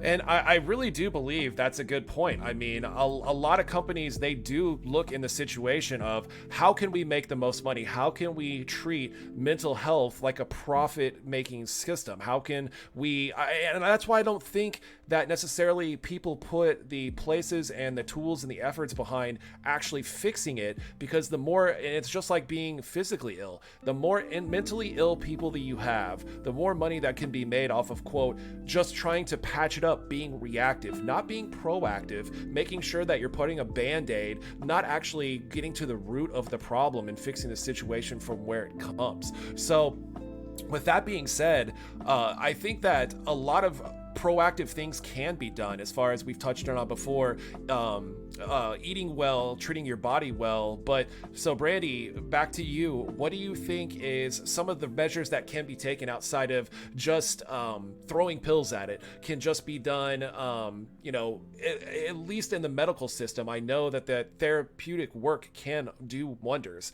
but what do you think can be done in the first place to provide or even prevent some of these things from happening? As far as the pill mills, or as far as not only just the medication that gets prescribed, but what do you think is something that can be done either to prevent maybe issues from arising, or more holistic way of helping out situations outside of making it just about a dollar sign and just about a chemical that can be given to somebody? I think a lot of our physicians need to look into the holistic world of health. And I'm not talking, just essential oils and stuff. I'm talking about real things, prescribing somebody to go work out, prescribing somebody to do yoga, kind of force their hand, because a lot of times when you're struggling mentally, you can't make yourself even get out of bed or get off the couch or, put your pants on. So if your doctor's telling you, hey, you have to take care of your body, maybe that's something, or, maybe have more community resources. I don't know. There's just a lack of resources, and I think people really need to be weary of the pharmaceutical industry, because it's not always your best in mind when it comes to that. A lot of physicians, it's just like, okay, I'll just throw this because this was a good rep, or I have so many of these left in the closet or whatever, not really taking the time to really figure it out. And I've been to a few of those doctors where they don't listen to you and they just say, try this, let me know how it goes after 6 weeks. And that's really frustrating. I think we really need more bedside manner of physicians who's really gonna listen to you, really gonna take you seriously. Like, I know my body better than anyone else, so when I'm saying there's a problem and I'm going to see a physician, there's a real problem.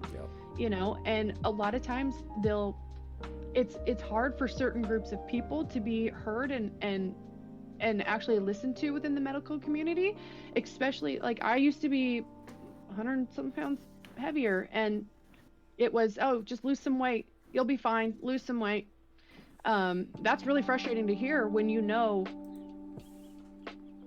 I may be fat, but, like, I'm telling you, I ride my bike 5, 6, 7 miles a day. Like, I'm not, like, just because I'm fat doesn't mean that's why I You can be healthy and still have an extra little bit of weight. That's not like a, yeah, exactly. It's not, obviously, yeah, that's like something, okay, like having health concerns, yeah, sure, being at like a lower weight would probably help, but that's not like everybody like looks at that, like, yeah, it's not the, yeah. It's not. It's probably a symptom of something more serious, which mine was, which was an autoimmune. So, right.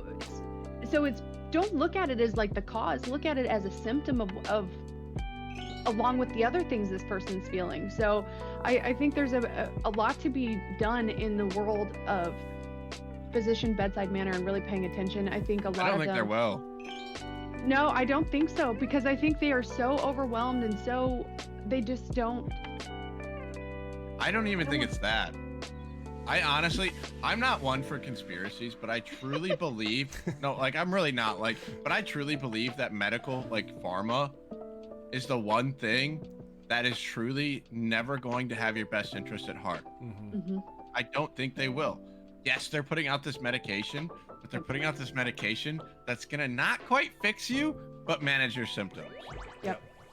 And there's gonna be a lot of things, like, honestly, I think there's a lot of potential cures for a lot of things that are out there that are being hushed. Yeah. Oh, and definitely. I think I think that that's a big part of the problem of why, a lot of places are, I think as a whole, I think as a country, I think America's probably one of the unhealthiest countries in the world, if I remember right. Oh yeah, easily. And it's because of all the shit that's yeah. It's because of all the shit that our FDA and everything is allowed to have here. Like, if you look at a box of cereal here and you look at a box of cereal in Denmark, you're gonna see two totally the same box, but a whole different ingredient list. Yeah. A whole different ingredient list. Yep. Because they're not allowed to put that shit in their food. They're not allowed to put that shit in their bodies. Exactly. They don't have these. Yes. Why do you think there's people over there that live longer? Because their governments probably aren't holding as much of the shit back from them. Yeah. Like, there's. I'm not saying there's like a cure-all pill out there. That's not what I'm saying. But as far as what I'm saying is, I'm sure that there's things that can help not only manage your symptoms for some things, but like do a treatment for, I don't know, 5 to 6 months on something, and it fixes you. If you can fix your body, your muscles, why can't you fix certain parts of your other body with medicine? Right. That's just my opinion. And like I said, I'm not a professional and I don't really believe in conspiracies, but I truly believe like that's one thing that I don't think is going to go away. I mean, it's clearly not a conspiracy. I mean, any ample amount of research, as many documentaries and papers that have been put out on that exact subject will point all signs to that. And that's actually a very interesting leeway to the next point I wanted to hit, that not only can bad medical advice or self-medicating be a bad thing, but even the food that we eat can be something that the synapses and the chemical processes within your mind of releasing that serotonin, releasing that feel-good chemical to kind of ease your own pain, help you really get through something. I mean, Grayson, I know you probably have some sweets or some food, or are you a big guy that kind of, I know I do. Do you turn to either comfort food, or is there something that you know that will at least like release that serotonin in your mind, whether it be food, whether it be video games, whether it be something that, you know, it can even be like a coping thing, but it can actually hurt you while you're coping, right? Okay. Yeah, I don't know how much you like food, but I was just leading over to that one. No, I love food. I'm a foodie, right? But Yeah. I'm not so big on sweets. But I swear to you guys, I'm not a child, okay? I love chicken nuggets and apple juice. It makes me happy. I love chicken nuggets too, bro. It makes me happy. Like my little chicken nuggets with my apple juice, right? Someone's gonna flame me because I said appy one time, okay, as a meme.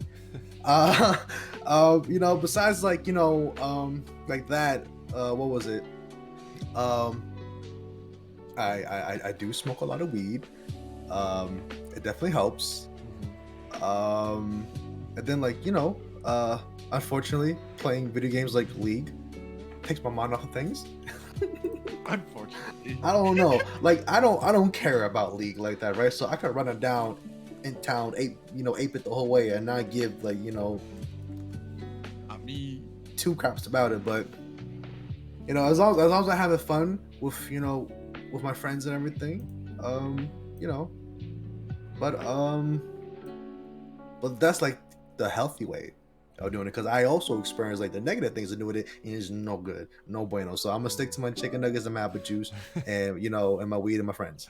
Hey, we have like a 100 pack of frozen chicken nuggets, and they're not, Hell yeah. and they're not for me. Dino Nuggets, you have to go. Dino Nuggets. They're not for me. That's all I'm saying. They're all mine. So, Grayson, back to you real quick. And I know, I mean, there's a lot of problems, right? We can talk to we're blue in the face. We can talk about being misdiagnosed. We can talk about incorrectly self-medicating. We can talk about this. We can talk about that. The one thing that I want to focus next on is how not only is it just because of the pharmaceutical companies, or it's not just because of therapists or a lack thereof, or insurance companies, but it's also the laws that we have that are placed within this country that don't correctly fund the institutions that we need to have to be able to have the money allocated to the right areas. I mean, are you aware of this problem? Do you know that there's something, what would you say that would be done? Or I'm not trying to tell you to fix the whole political system, but I'm sure that's probably something that's crossed your mind, or that you know that we're just not helping, or we're not getting the resources to be able to have to give people what they need, right? So, I mean, what do you think? Well, how, if we had some kind of institution, or we had some kind of system set up that would be funded by either a government or a private agency, what do you think? I mean, I know that's a lot to ask right off the bat. No correct answer or no wrong answer is right or wrong. But in your opinion, like, what do you think could be done? Or like a facility, just paying more people, putting people in schools? I mean, what do you think could be at least a governmental way of helping the problem? I don't know, like more. It's such a hard question for me to answer, because I never seek something out like that myself, you know, or I don't know too many people, you know, that I know that have like seeked out, other than like, you know, going, you know, like to like therapy and everything. But right. I don't know, like I feel like rec centers are like, there should be more rec centers and like a whole bunch of more communities and everything, right? Give people like, you know, a place to go to, and they're like, you know, there's plenty of people there. I mean, I hope to God, you know, at least the rec centers that I've been to, like they have like, you know, fitness equipment in there. They got like, you know, little gyms, basketball courts. There are like a whole bunch of like other rooms for like different things. Just like, So I you're don't know, just just saying like more of them? yeah, more of them, because I don't ever see them like that. I see them like one. Yeah, rec Every so centers are often. like a thing of the past almost. Yeah, But I feel the like they'd be ones- so useful though, man. Yeah, The and they ones keep we kids have out here of are more trouble. like country club. Yeah, Mm-hmm. yeah. I mean, the YMCA. Do you guys have YMCA's? Yeah, there's one. There's one, but I haven't been to any of them around here. The YMCA. I used to work out at a YMCA, and it was very much a rec center. I mean, there was basketball court, there was swimming pool, there was a kids place, there was Welcome to the Moose you know, there was like a cardio room instead, like outside of like the workout rooms. Like if you didn't want to be bothered by people, like there was like a cardio area. Like there was a lot of different like areas, and I think that's what you're talking about. Yeah, and Those go ahead. Sorry. are a thing. No, like those are a thing. Well, and I think No. that what Kevin's saying without actually saying it is, hey, we have to start from a young age. It has to be something that's available, because most rec centers, I mean, I know that we all go there as adults to work out, but rec centers that would have child-focused areas like activities, I mean, most activities that children get these days is, here's the TV, here's an iPad, here's the phone, entertain yourself, watch this movie, watch this video, and it's not really even engaging, entertaining, mind-stimulating. So I think that's a great idea from Grayson. Like, there has to be available activities, and it necessarily, my question originated in government funded. That can be city, that can be county, that can be state, whatever it may be. These are things that can definitely be, at least in the short Can I counter run. you? Yeah, oh, go ahead, yeah. Sorry to cut you off. No, but no, I you're wanna fine, counter you're you fine. because I think that these died off because of how our society is. Oh, yeah. They died off because video games are a thing. Yeah. They died off because kids don't want to leave their house as much. There's more access to the world in a kid's house than there is outside of a kid's house. For sure. So, Moose team! you know, I think it's hard because you also have to, like, yeah, that sounds great, right? And not to like shun your idea or anything, but I think it's not necessarily that they're not around. I think it's that they were they died because they weren't being used. And I think what that comes down to is, if we're going to talk about something, I think we need to talk about society as a whole and how we bring up our kids, maybe like not, you know, showing them technology, which is impossible now. Impossible. Right? Like my 2-year-old niece knows how to operate the freaking TV already. Like she knows, like, I want Mickey Mouse. I want this. I want, things like that, because she already knows about it. Right? Yeah. And it's not for a lack of my sister's parenting. I just saw you got a raid, so if you want to take care of that. Oh yeah, I just didn't want to interrupt you. Zaki, I always say your name incorrectly, but thank you so much. Welcome for the raid. Welcome in. I'm sorry. Do one of you guys know how to say it correctly? Oh, I'm sorry. I thought I heard one of you guys. I thought one of you guys were correcting me. Sorry about that. But dude, affiliate. thank you so much for the raid, brother. I really appreciate you. Welcome in, Raiders. This is actually the first episode of Hooves, Horns, and Hearsay, a podcast that I've been working on for quite some time. So sit back, relax. We're talking about mental health. If you guys want to chime in, you're more than welcome to join the conversation. ! Join if you want to join that question queue. But welcome in, guys. Thank you so much for the raid, brother. But yeah, no, Wolf, I think so. I think it goes both ways, really. It's kind of, one's the product of another, right? One is almost a reaction to the other that leads to the reaction of the other. So it's kind of like it's like a double-edged sword. It happened because people were exposed to technology, so weren't interested in going outside, interested in being around people, because it was so convenient, so easy to have that at a click of a button. But then also, it's because they didn't have it and they didn't go to it in the first place. So the more they didn't go or attend these rec centers or outside activities, it died off, and then you can't bring them back because nobody eventually wants to go back to them because now they're used to it, right? So it's really, really difficult. I mean, Brandy's same question. I mean, what do you see can be done in the mean term, or the short term or the long term, to at least somehow, some way, at an institutional level, be able to provide not just the medication or the therapy I was talking about earlier, but what are some things that you think might be beneficial to really help this pandemic of mental health that we're seeing? That's a difficult question. I know there's a lot more resources available online that became more available during the pandemic and stuff. So I encourage people to seek those out. However, some of them get very expensive.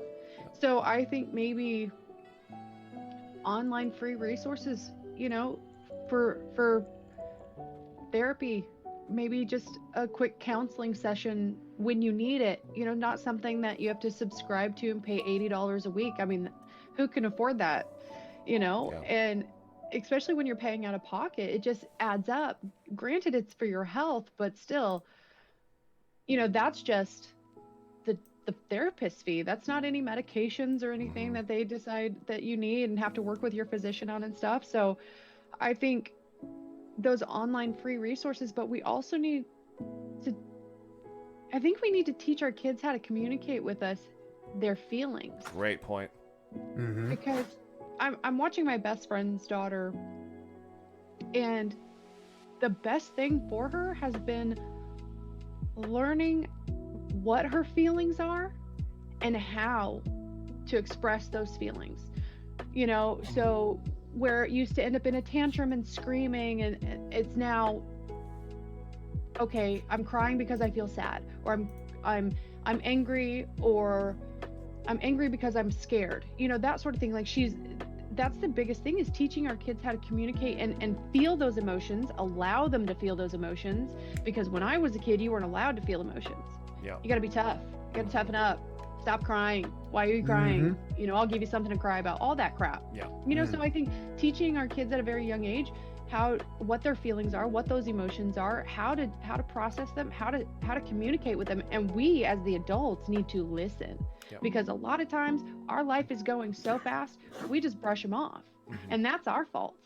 You know, and I think if we slow down a little bit, just as a society, just slow down, take a freaking break for a minute. It doesn't always have to be 100 miles an hour, because we're missing so much around us, when we could see that someone's hurting that we care about and reach out to them, because we're not so involved in ourselves and everything that we're trying to get done. Exactly. And Grayson, you were about to say something?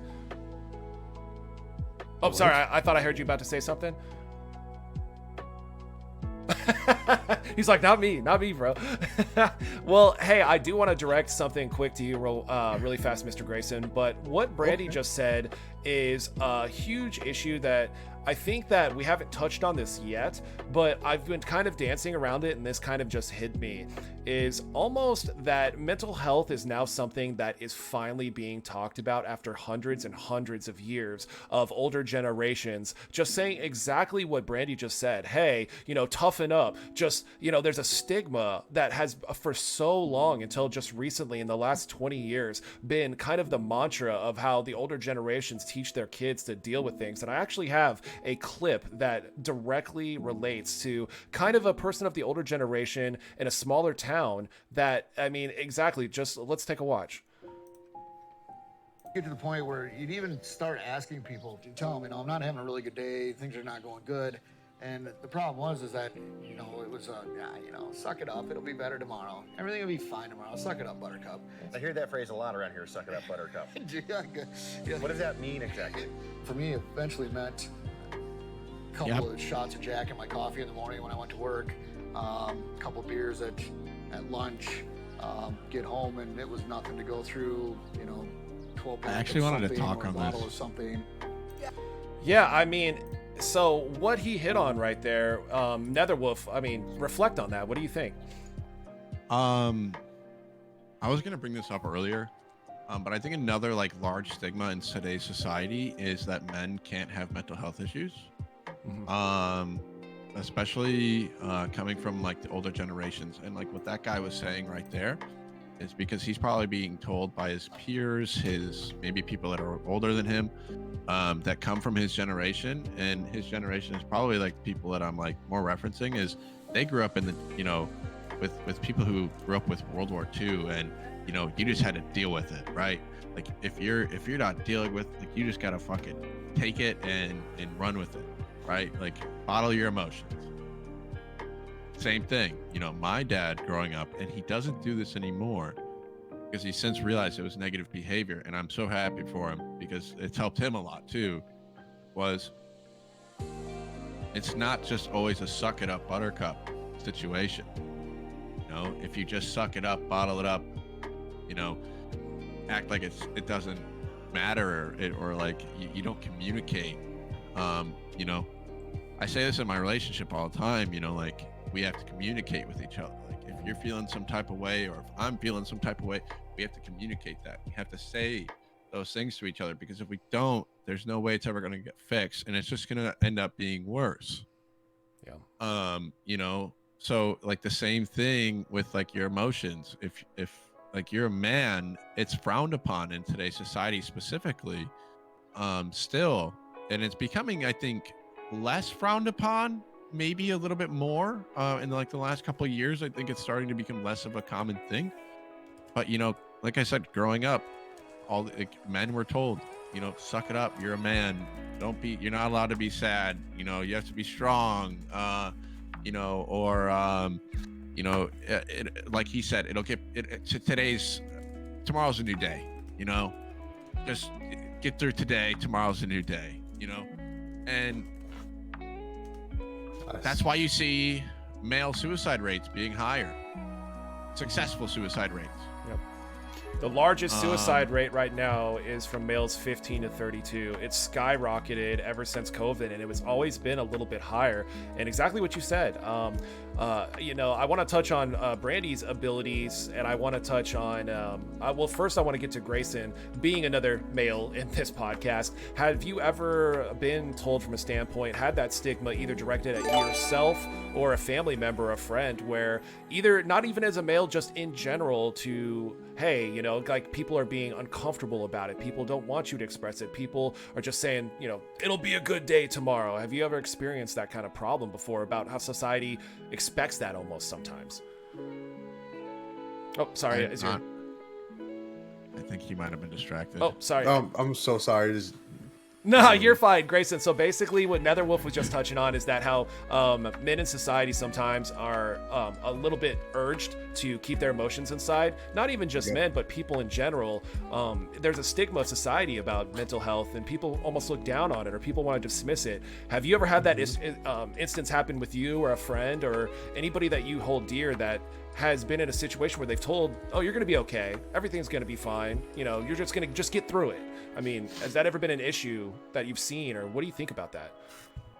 Yeah, 100%. Like, so like even like from like a cultural background too, like I'm Vietnamese and everything, and like I know like for us, it is you have to be the man, no matter what. Like no matter what life throws at you, you have to stand on your 10 toes.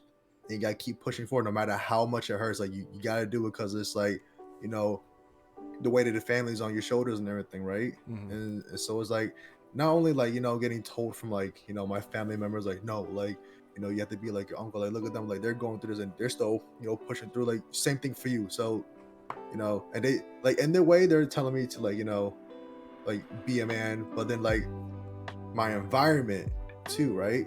And then it's just like, you know, I didn't get, you know, suck it up buttercup. I got told stop being a bitch. And so I was like, I don't want to be a bitch. Okay, let me not ever like tell you like, oh, I'm feeling sad today because I don't want to be called, you know, that from my friends. And just like, you know, there's just one too many times where like I tried to open up and it just got shut down immediately. It's like, oh, no one want to hear that, you know, that baby bullshit. Like, you know, I'm going through shit too. You don't hear me fucking talking. I was like, okay, my bad, you're right. And that's just like the people that I surrounded myself with. Like it was all like that, like toxic male, you know, mentality and everything. Like, and even I was a part of it, you know. Like I'll be the first one to tell you guys. And so it was just like there's just one too many times where it's just like it was never in any given situation where you can't you can be vulnerable as a man and and express your feelings without being told this and that and making yourself feel like less of a man or just a person in general. So that is such. I'd like to touch on something. Well, real quick, I'll let you go real quick, but that's a great point, Grayson, that it can almost be culturally as well. And that's actually something I didn't even think of myself. Great point. Great point. Go ahead, Netherwolf. I was just saying, there's like big swings too, where a lot of people are considered like the snowflakes of the era as well. And I do think that as I was saying, like to the suck it up buttercup thing, I'm reading in chat, like they're kind of talking about different things. There is that other spectrum where there is like the snowflakes, right? Like the people who literally just can't handle anything. And like there is some part of you that needs to have some mental toughness, because not everybody's going to say something that you like. Not everybody's going to do what you like. Not everybody's going to, but you still have to be able to get through that. Now, I guess what I was more so stating about the suck it up buttercup is, more serious issues such as, dealing with legitimate anxiety issues, dealing with depression, things like that. When you're told to do that, that is not mentally beneficial to anybody. When you're dealing with depression, or if you're dealing with anxiety and you're told to bottle that up, what that does to a person with anxiety, it makes it 20 times worse. Yes. Anxiety is not something that like can just be pushed off. Yep. But I do agree. Yeah, Reaper, it is there is a big cancel culture around. I agree. But I think that things need to be spoken about in certain aspects, but it does need to be a certain mental toughness. I agree. I just wanted to say that. 100% too. Like it. Mental But toughness. I think those people that really cannot handle anything are raised that way. I've seen it because their parents were so overbearing and handled everything for them. They were raised to not be independent at all in any sense of the word. So then they're thrown into the real world, and now they have no resources, no skills to be able to handle everything that's coming at them. So I think that's more of a nurture type of. You could definitely be right. I mean, I don't have like you have kids and like you are in that world. I don't. So like, what I'm speaking of is how I would like potentially like treat my kids in the future. So absolutely. I mean, I agree. It could definitely be like a nurture, But teaching your kids to have mental fortitude isn't the same as being like, tough it up, buttercup, no tears, stop crying, I'll give you something to cry about. There's a way to teach that mental fortitude without being aggressive or in a negative way, to further the toxic masculinity that it's typically found within the. I mean, you guys get it a lot worse than the females do about your emotions. I mean, we're hysterical if we have any emotions, but you guys, like you said, Grayson, like you were called a bitch if you have emotions. Like there's no right way. People just need to have an understanding that people have emotions and they're allowed to have those, but we need to handle our emotions responsibly. Whether that's us reacting to someone having an issue or us having an issue with whatever's going on in our life. Yeah, and actually I wanted to hit on that too, because it's almost a double-edged sword from either gender. And from the female perspective, men are supposed to be tough. We're supposed to not open up. We're not supposed to cry in front of people, society, whoever it is. But also from the female perspective, it's if, like you hit on, hey, either we're hysterical or we're problematic. And then it can also be not just it's a whole thing medically. If a female goes into an office because, oh, I hurt, this hurts, oh, well, you're just a woman, you're just dealing with this.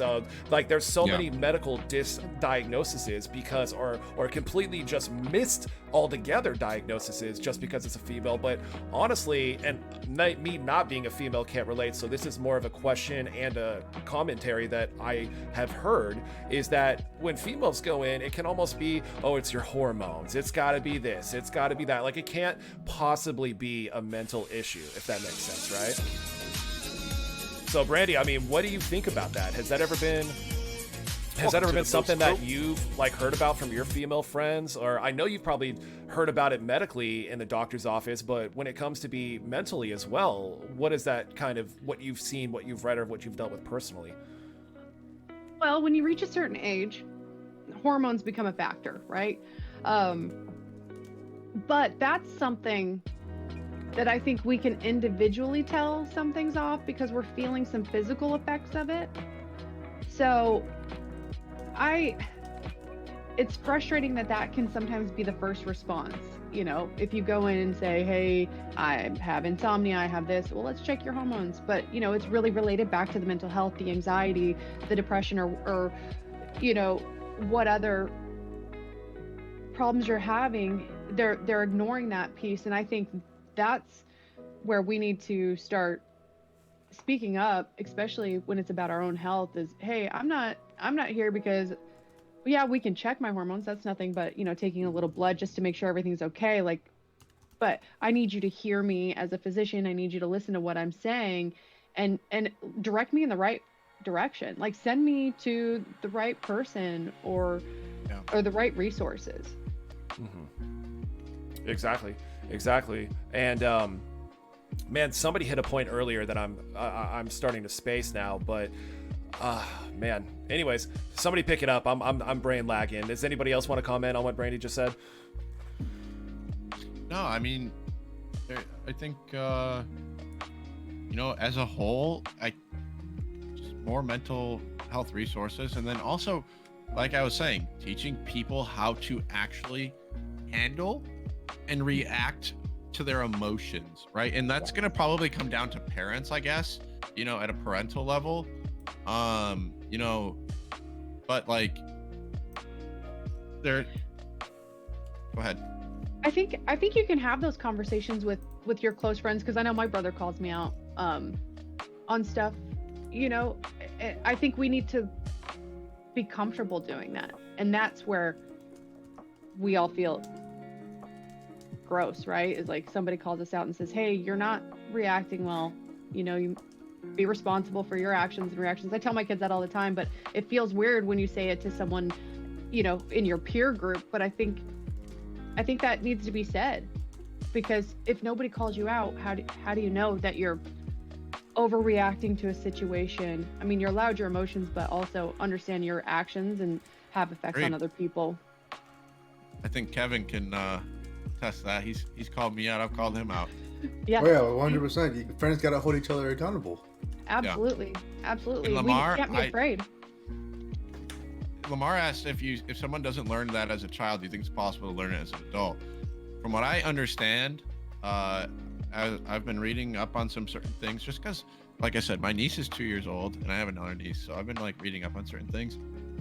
A lot of their personalities formed between the ages of 1 and 3.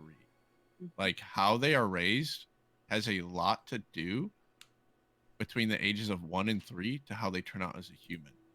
So, like, children of neglect, and this is a very serious, like a very like extraneous circumstance, but like when you look into the lives of a serial killer, they are most likely neglected at a young age, a very young age, whether it be emotionally or whether it be physically neglected. These people turn out to not necessarily be the best humans.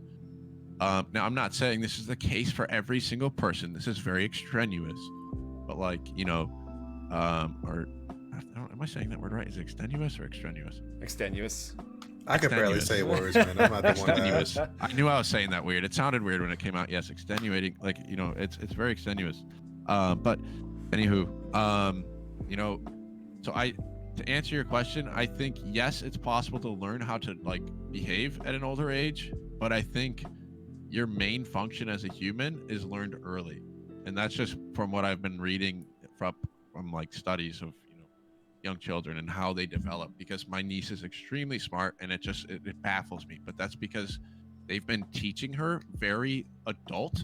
Like, in other words, they're not like, goo goo gaga this, goo goo gaga that. It's, how are you gonna, like, you're upset, why are you upset? That's literally how my sister talks to her kid. And she's 2. You're upset, why are you upset? Well, it might take her a couple tries, and then she's like, I want this, and then they figure it out. But it's because from a young age, they have taught her how to cope with that. So I think that's the answer to that question. Right, I agree. So we've touched on a lot of different areas. We've touched on, the failures of the quote unquote system. We've talked about how, we've touched on how parents can kind of instill those values of being able to communicate, being able to have their children grow up with the skills to open the dialogue. But sometimes it's really hard for, even when we get to become adults, have those barriers, have those walls up, have those defensive mechanisms where either we shut ourselves down, where we refuse to talk about it, or we just naturally maybe have a psychological or completely subconscious need to block off even our own emotions, other people from reaching out, other people from helping. So Brandy, question to you is, when you have those times where it's extremely hard, where you want to shut down, where you don't want to talk about it, where you might have the skills necessary to be able to express it, but it might be so much at the moment in time, there might be so many things going on in life that can actually prevent even somebody that has the skills from being able to reach out or cope or work with them.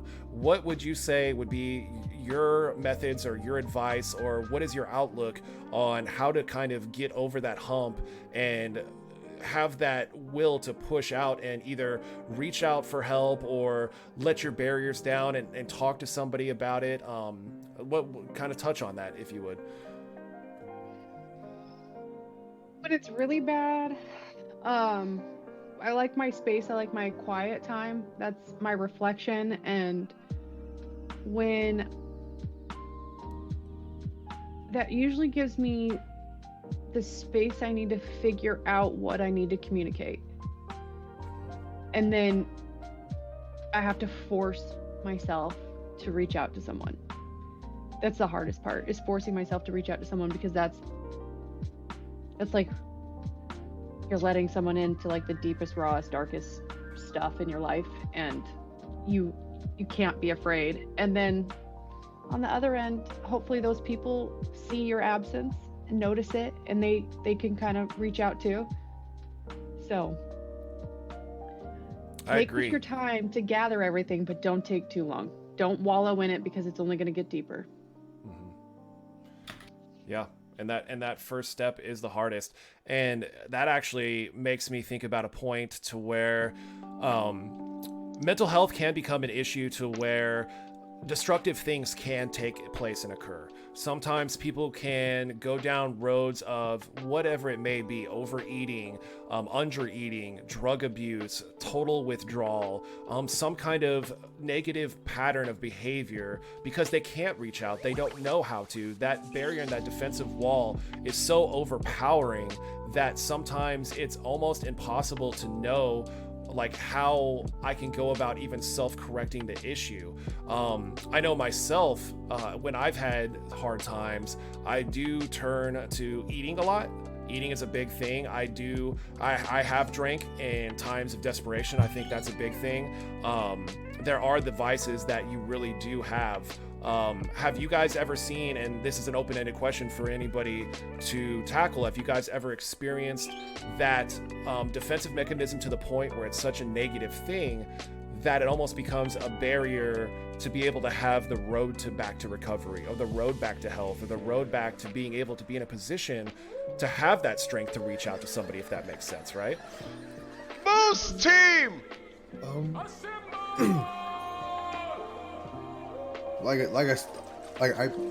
I talked about this before. The count 3 months. So I just kind of give you like, long story but short version of it, right? I didn't reach out. I didn't know how to. and I went through a really rough time in my life, and I was under all this pressure. Then my son only being like, 7 months at the time, and I was still young too. I was only like I was in my early 20s, and everything was still so new to me. And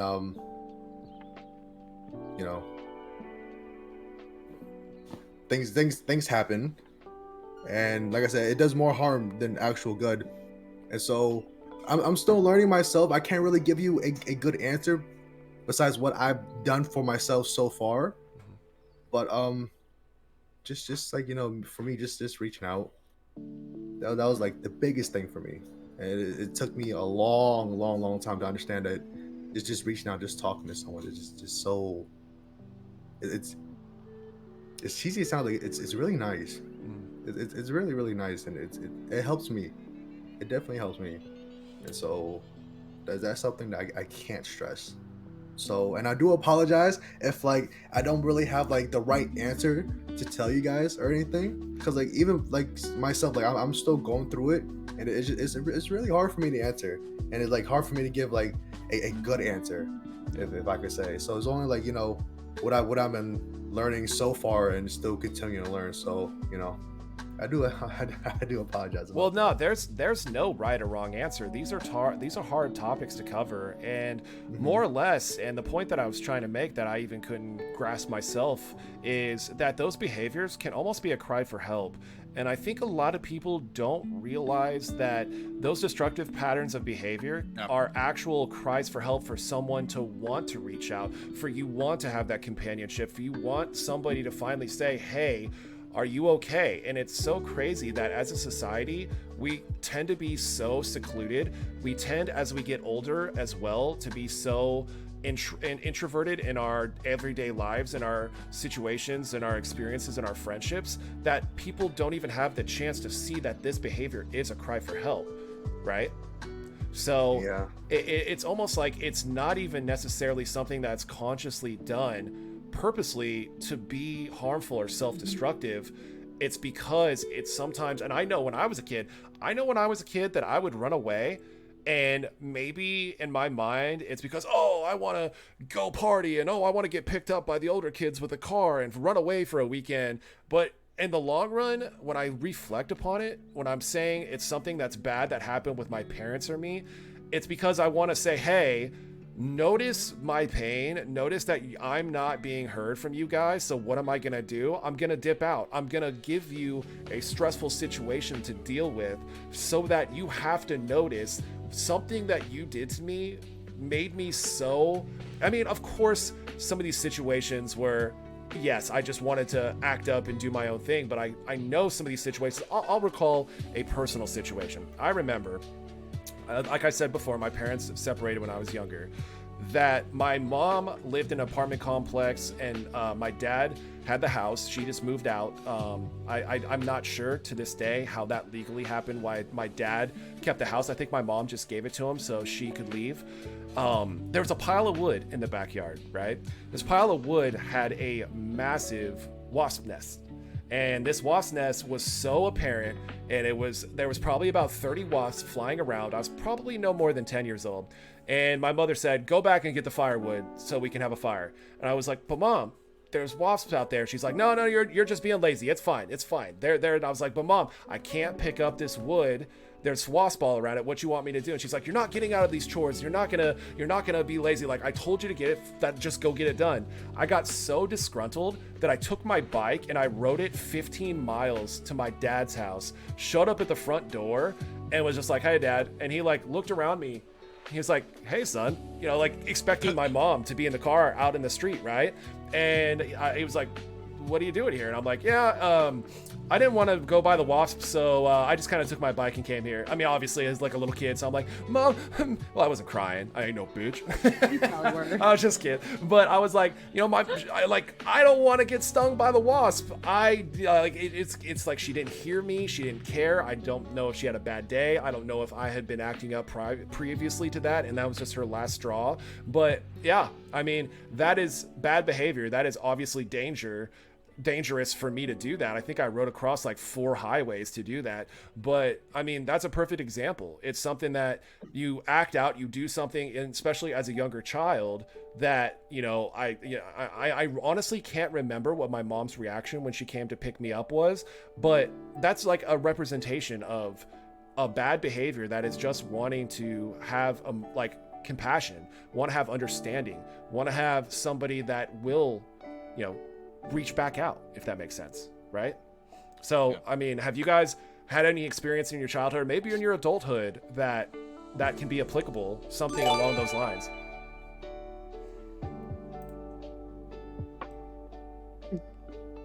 Putting you on the spot, all 3 of you. Nothing? You guys are just the perfect kids, the perfect adults. You guys never did anything bad to get attention. Okay, I see. Okay, Not to get attention. I was just bad. Yeah, I mean, a lot of it is justifiable, you know, like for my current relationships now. But it was just like, yeah, it was really, I was just put in a certain environment, you know, in life, and either like how do I put it? It's like either you be the bully or you get bullied, right? Yeah. And I was on the short end of the stick at one point, and then I figured, well, why not be on the other side with the other people, right? And so I made a lot of bad choices growing up. And no, I was not the perfect kid. A lot of things I regret, and it's just, yeah. And I mean, and I guess I'll keep sharing because I know specific. I mean, they're just popping in my head. I don't know if you guys are being able to reserve because you're a little embarrassed about your story, but I'll embarrass myself all day. I remember a specific situation. This was not even as a child. This was older. And this has to do with a little bit of a depressive state. I had lost my job. I had lost a quote-unquote relationship. I wouldn't necessarily consider it that. But I had a destructive pattern of not answering anybody's calls. I had 2 roommates that I interacted with quite often. But there would be situations where I just wouldn't answer anybody. I wouldn't answer anything. I would push away anybody. And that's another, another interesting way of looking about it, because sometimes even when people are reaching out, when you have cries for help, you'll push them away even harder. And it's very interesting because I was at that point in my life at one point, and I don't know if that's even a more severe cry for help. I don't know if that goes back to what Brandy said about just wanting your space and time to deal and process and cognitively get your emotions in line. But and that's why it can be so hard. And that's why some people, when they are depressed, it's not necessarily that they're actively pushing back when somebody's reaching out to help. It's they're actually actively hiding their emotions even worse, even further, pushing it down even harder. So then it's even harder to tell, if that makes sense. And that's why it can be so hard for anybody to know until, unfortunately something happens, God forbid. So that's a really hard topic to deal with too, right? Oh, yeah, 100%. I mean, to answer your question, like earlier, you were like saying like what were like things that would happen like growing up, or like can you kind of like redefine your question that you were originally asking when there was a little bit of crickets going on? No, you're fine. You're fine. I know I'm asking some hard questions, and I really love the conversation so far. Chat, you guys are amazing. You guys are really having a whole side conversation that I wish I could just throw and include in here, and it looks like everybody is answering each other. That is amazing. This has been so fantastic for you guys to have such an open dialogue within the chat itself. But no, the question when I asked that, Wolf, was do you recall growing up that there were situations where that you kind of acted up, or that there was a situation that you did something that was deliberately to find attention or to have the person that you wanted to notice you, whether it be a parent, whether it be a crush, whether it be a friend? I mean, it could be even something small. It could be something small that was just maybe a negative behavior in any way, shape, or form. Because I know there's plenty of mine in my past that I act a certain way because I don't feel heard, or I want something that I'm not getting. So there's negative behavior because of that, if that makes sense, right? I acted out, Like I got loud, I got annoying, I got on people's nerves. But like I said, I think a lot of that had to do with the way I was medicated growing up. You know, the ADHD medication I was on, when I wouldn't take it, that's when I was the bad kid, right? That's when I was considered like, oh, he needs this, or he's gonna be a bad kid. I got told I can't control my anger when I'm not on Adderall. Like this, that, the third. You know, I grew up with a little bit of a temper. You know, and my dad has a temper. I like to think that I have it pretty well under control when it doesn't pertain to people that I really truly know. In other words, you know, like I don't just go off on like people I don't know. Very often it takes a very large amount of something to make me go off on someone. Yeah. Unless like you're very close to my life and you have just fucked up. Like I don't know how to describe it. It's like there's certain walls, certain boundaries to where like I'm like, you know what, like whatever, this doesn't matter. And then there's like when I feel very strongly about a person, that's when I get more emotional, more temperamental, I guess you could say. And I think it's because go ahead, take care of that. Oh, thank you, Wolf. Moose Hey, Team! Ink Monsters, thank you so much for the raid. Guys, welcome in. This is the first inaugural episode of the Hooves, Horns, and Hearsay podcast that we have with my co-host over on my right, Miss UVUnicorn / Brandy. And then we got my homies, Netherwolf and SenseiGrayson in the chat. Welcome in. You guys all know the end, but if you don't, go give Ink Monsters a follow. Fantastic streamer and community. And today's mental health is the topic. We have touched on it for quite a bit. So sit back, relax, join the conversation in chat. Anybody, if you would like to, ! Join, and it'll join the queue for viewer Q&A after that we're done hitting this topic and a few other segments. Be a part of the conversation, guys. Welcome in. But Brandy, back to you. I know, Brandy, I shouldn't even have to ask this. I know for a fact that there are some behaviors that I'm talking about that were a little bit rebellious, or a little bit because there might have been some needs and some issues that were not being addressed or taken care of by your family or your parents. You know, I mean, kind of, if you're comfortable, About my walk daddy issues? Yeah, no, I did not say that. But yeah, kind of let's touch on that. I mean, do you remember? I do have daddy issues. Do you remember kind of what you remember going through when you would maybe act out? Or I know a couple stories. I don't have to tell them specifically, but you know, because of maybe either neglect or not hearing you out, right? No, I just made bad choices.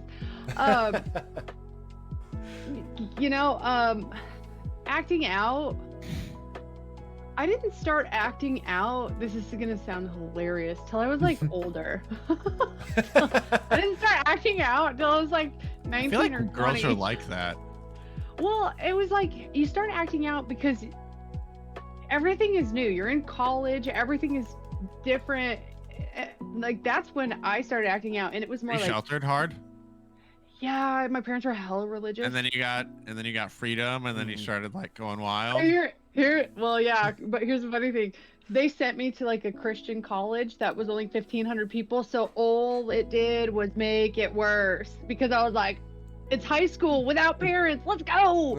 And I made bad decisions, and I have 4 of those decisions I live with every day. Oh.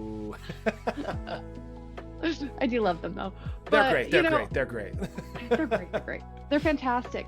But yeah, that was the thing. I was so sheltered. It was just bad decision. It wasn't so much acting out like see me, mom and dad. It was I don't know how to handle this because I wasn't prepared. And had I gone to a larger school, who knows what would have happened. It may have made me more anonymous, and so I could have lived my life with my nose in the books because I was a nerd. I was such a nerd. You know, I was like always, I graduated with honors, all that kind of stuff. So it was like, that maybe could have been it, you know, and I would have stuck that route. If the school had been so big, I would have receded into myself and been the regular introvert that I'm supposed to be, or, you know, go be a big fish in a small pond, and then look what happened, you know? Yeah. So, no, I didn't act out until I was older. Which And is it was which can angry be the acting case, out. right? Because those Yeah. feelings can be buried in so long that sometimes they take a while to come out, and sometimes it's in a positive way, sometimes it's neutral, sometimes it's in a negative way. But yeah, and speaking of when you act out, right? Everybody knows that necessarily not even if you're acting out on purpose. Sometimes this, like I said, and I touched on earlier, can be so subconscious. It can be such a thing that you don't know what you're doing, which obviously can lead to any kind of, interaction with the police. And I know I hit on that earlier, but something that I really wanted to point out, and I don't know if anybody has a personal story about this, either in chat or you guys, but police officers are not equipped to handle mentally ill or mentally harsh situations. If somebody's suffering, if somebody's going through a drug disorder, or somebody is hard up and mentally ill and robbing somewhere, or even if it's something like a kid acting up in school, that police officers are put in that situation where, is this somebody that is dangerous with a weapon, or is this somebody that is just mentally ill or has mental health issues right now? And it's so hard and disheartening to know that so many police shootings and so many interactions with enforcement officers unfortunately has to do with people that are suffering from mental illness. And I mean, I'm not sure if you guys are aware of the statistics. It's very staggering. But do you guys have any comments or anything that you have heard of or seen in this realm, in this field? Being a corrections officer, Nether, I feel like you would have something to say about this. I'm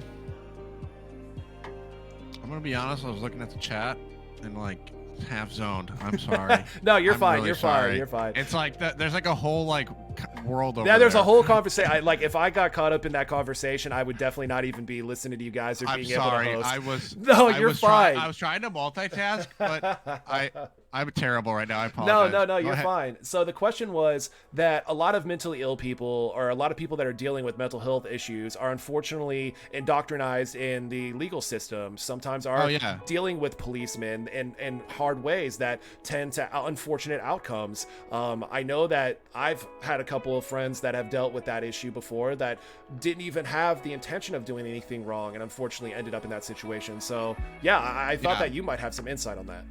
I definitely do. So as you guys heard earlier, if you guys are new here, since the beginning of the stream, I was a correctional officer for 3 years.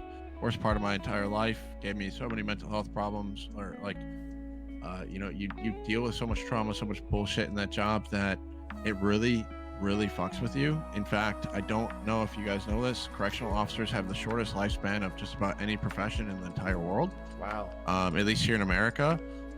It's within the top 5, and it's within the top, I think, 2 as of, this is like data from like 3 years ago, that I remember being taught was one of the top 2 professions of suicide. It's also a fucking cesspool of sex. Like, people are so terrible there, like the most unfaithful people I'd ever met. It disgusted me too. Like, that was one thing. Like, I was like, everybody's fucking everybody here. And it's just disgusting. But anyways, that's a whole other topic. As far as mental health goes, he still has a correctional officer stash. All right. Oh, damn. All right, damn. Okay. I like that one. Yeah, I hate it here. I gotta go, actually. Come on, No, Reapers. This is I'm mental kidding. health we're talking about, you asshole. I'm just kidding. So when I was working there, I actually hated mental health. I hated the mental health team. I hated the cries for mental health. And the reason being was it was a way for people to get out of issues. And what it did was, in the correctional system, it shrouded the people who actually were dealing with medical issues, and it created a stigma where I can do whatever the hell I want and then cry mental health. I can say I'm gonna be and this is something that obviously I take more seriously outside of that profession. This is a great while point, in by that the way, Wolf. This is a great point. I didn't even think about it this way. Go ahead. While in that profession, you would have so many people lie about having mental health issues. You would have so many people lie about because they could get pills that way. They could get high that way. They could make money that way because if you have pills, people want pills. Okay? So that's a way to make money in prison. Money ain't money in prison. Money is commissary in prison. Money is what you got for food. Money is, I got a TV. You don't? Okay. You got money, right? It's your stock. It's your real estate. It's what you can provide in prison. Can you provide protection? Can you provide this? Can you all of that shit? It matters. It's still a thing. They don't allow smoking in Illinois. I don't know if they allow it anywhere else, but like they don't allow smoking here. So like cigarettes aren't a thing. So it's literally just like food, okay? Or the things that people can sneak in. So that being said, if you got into trouble, all you had to say was, I'm feeling suicidal, and we can't touch him anymore. We can't touch him anymore. You could jaw me. I'm feeling suicidal. I have to listen to that. Obligated by law. I have to listen. I had to listen to that. I couldn't say, no, you're not, because I know he's fucking not. I had to go report it as a possible suicide case when it wasn't that way. And so those people in prison skewed the system so far, so terribly, and scammed it and did all this shit just because they knew that it was an outlet to get out of what they wanted to do, because they were in there for life, some of these guys. And they're just trying to make their stay as easy as possible. Some people don't cause trouble. They're going to be under the radar. They don't want to talk to you. They don't want to deal with you. They don't want nothing other than coming and going. Yep. I can see it. Then you got the people who are doing that. And then you got the people who actually are in there and just made a mistake, like you had mentioned, Moosey. And this is where I want to touch on too. Mental breaks. They're a very real thing, and they can have very real consequences. I'm going to give you a story from I was speaking with an inmate that was inside the prison, obviously. I was speaking with him and having a very good conversation with him. Some of these guys I had very, very good conversations with. And he was telling me he went by a nickname Church. Kind of, very prison name in my opinion.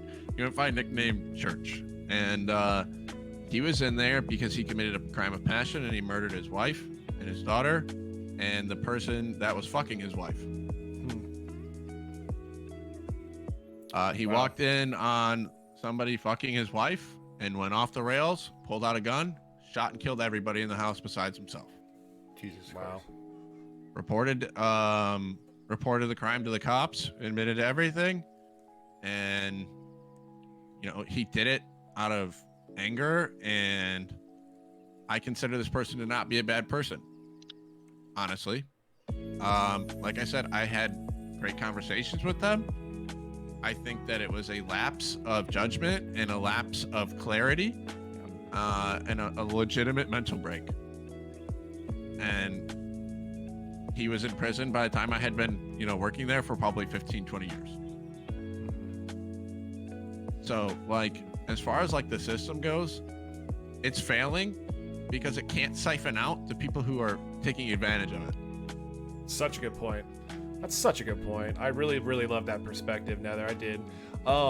So, hey guys, I do want to do two things real quick. We've talked for 2.5 hours. This has been fantastic conversation from all of you guys. I do want to get your closing thoughts on just the mental health part, because we do have a couple of videos to show to kind of lighten the mood after such a heavy topic. Before we do that though, Sensei, what are your kind of final thoughts? What's your advice to chat, to the podcast? What is kind of just your closing thoughts? What would you like to say? It could be absolutely anything about the subject. I just want to kind of give you the floor to kind of give your final closing thoughts. Might even be something that we haven't even touched on yet. It could be anything. So, what do you got for us? Honestly, if anybody is in chat is like struggling with anything, like, please don't ever hesitate to reach out to somebody that you know and just to talk it out. Because, like I said, and I keep on saying over and over again, it's something that took me years, like way later into my adulthood, for me to understand that that's an okay thing to do, and that, you know, like everything that we talked about, it's been really insightful for me, honestly. Like I didn't know a lot of the things that were brought up. I was like, oh, that's actually interesting. And so, like, you know, different perspectives and all that. But no, this is like, you know, just reach out and let it be like, you know, anyone that you know, or even like myself, like my DMs are always open. Like I always, like, you know, always like willing to lend out an ear to like listen. But no, that's really it for me though. For sure. Hold on one second, guys. Moose Team! Hey, Kill Shots, what's up, brother? I love Kill Shots. Hey, Kill Shots is the homie, man. Thank you so much for the raid of 15. Kill Shots, welcome in, my dude. I know all of us here know you. What's up, dude? I appreciate the raid of 15. Everybody welcome in. This is the first episode of Hooves, Horns, and Hearsay. It's a podcast where we talk about anything and everything. We've got the homies SenseiGrayson and Netherwolf on here. Miss UVUnicorn / Brandy is going to be my co-host throughout this entire series. If you guys don't know her, go give her a follow. All three of these people. And that goes for everybody in chat. Give all some love. But welcome in, Raiders. I appreciate y'all being here. We do have a little bit more to go. We're doing the closing thoughts, but we are going to be opening up viewer questions here very soon after a couple of videos. So sit back and relax, guys. Have a good time while you're here. So Netherwolf, same thing.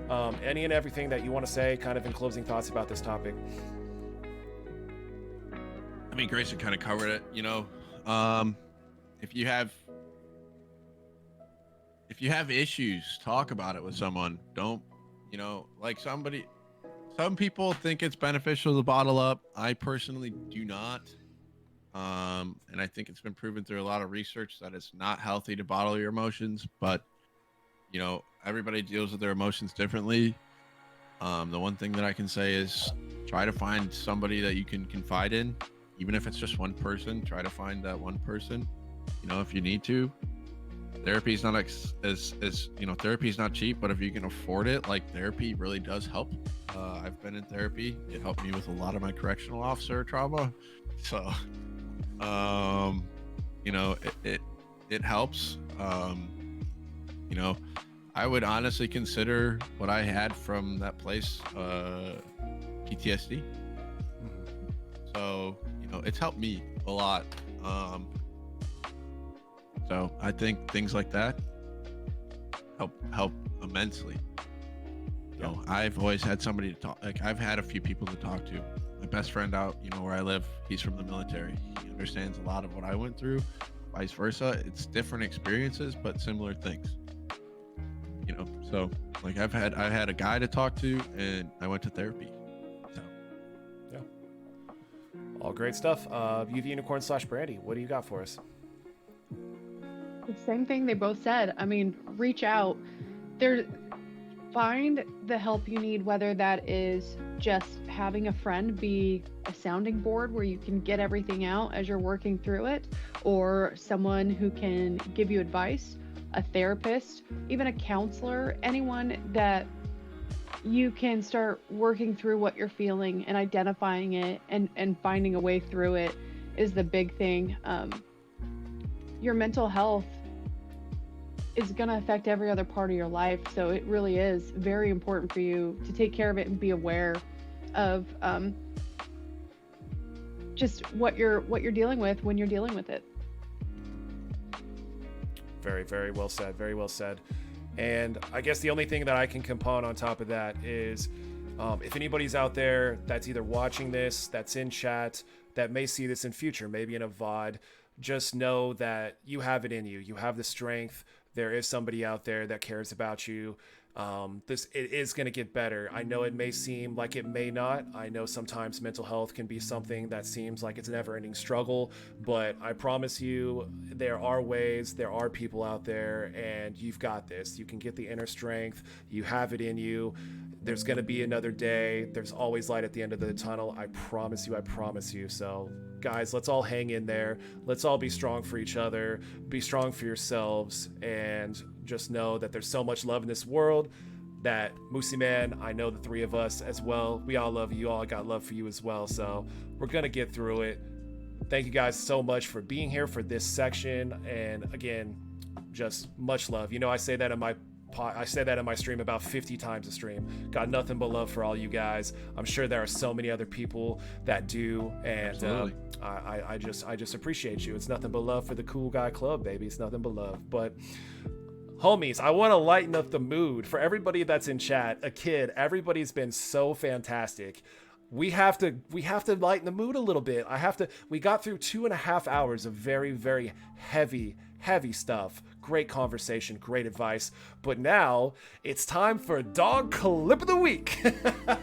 This is gonna be let's go. This is gonna be where me and Brandy, every time that we have this podcast, we're gonna be making sure that we provide you with classic canine content. That's 3 C's, just like 3 H's. We're about alliteration up in this stream. So without further ado, we have if you don't know, we have 3 dogs. We have a Great Dane, we have a Weimaraner, and we have a Great Weimer. And for some reason, our Weimaraner thinks that the bubbler that we have put on our tanning ledge in our pool in our backyard, it's his enemy. It's his worst enemy. He doesn't like it. He wants to kill it. He wants to fight it. So we're going to watch him do battle, shall we? Yeah, can we? I want to see doggos.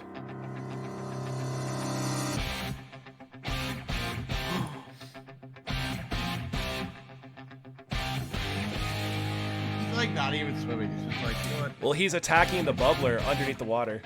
Underneath the water, right? Yeah. That's so cute. Oh.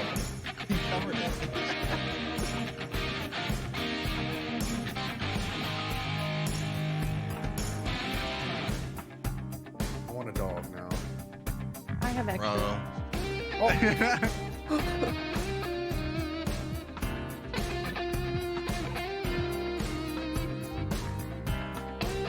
He's not even interested in anything else. He just wants that little bit. He'll do that for an hour. He literally wears himself out.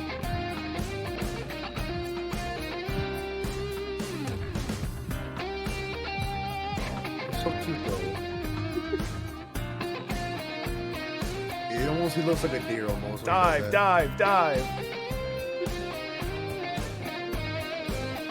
He's biting it underwater. That's crazy. I've never He seen bites a it dog underwater. before. He bites it Whoa. underwater. Seconds. It's Like- so great. Yeah, I've never seen a dog go underwater that long. Holy. That's funny, actually. All right, and we. Oh shit! I hit the wrong button. Oh shit! This is the other one. Guys, Okay. that's a Cool Guy Corner. That's self-advertising. I meant to do that. Guys, if you haven't checked out the Cool Guy Corner, that's every Wednesday at 8:00 p.m. And we have one more clip. I just have to make sure I hide it real quick so you don't see everything on my desktop.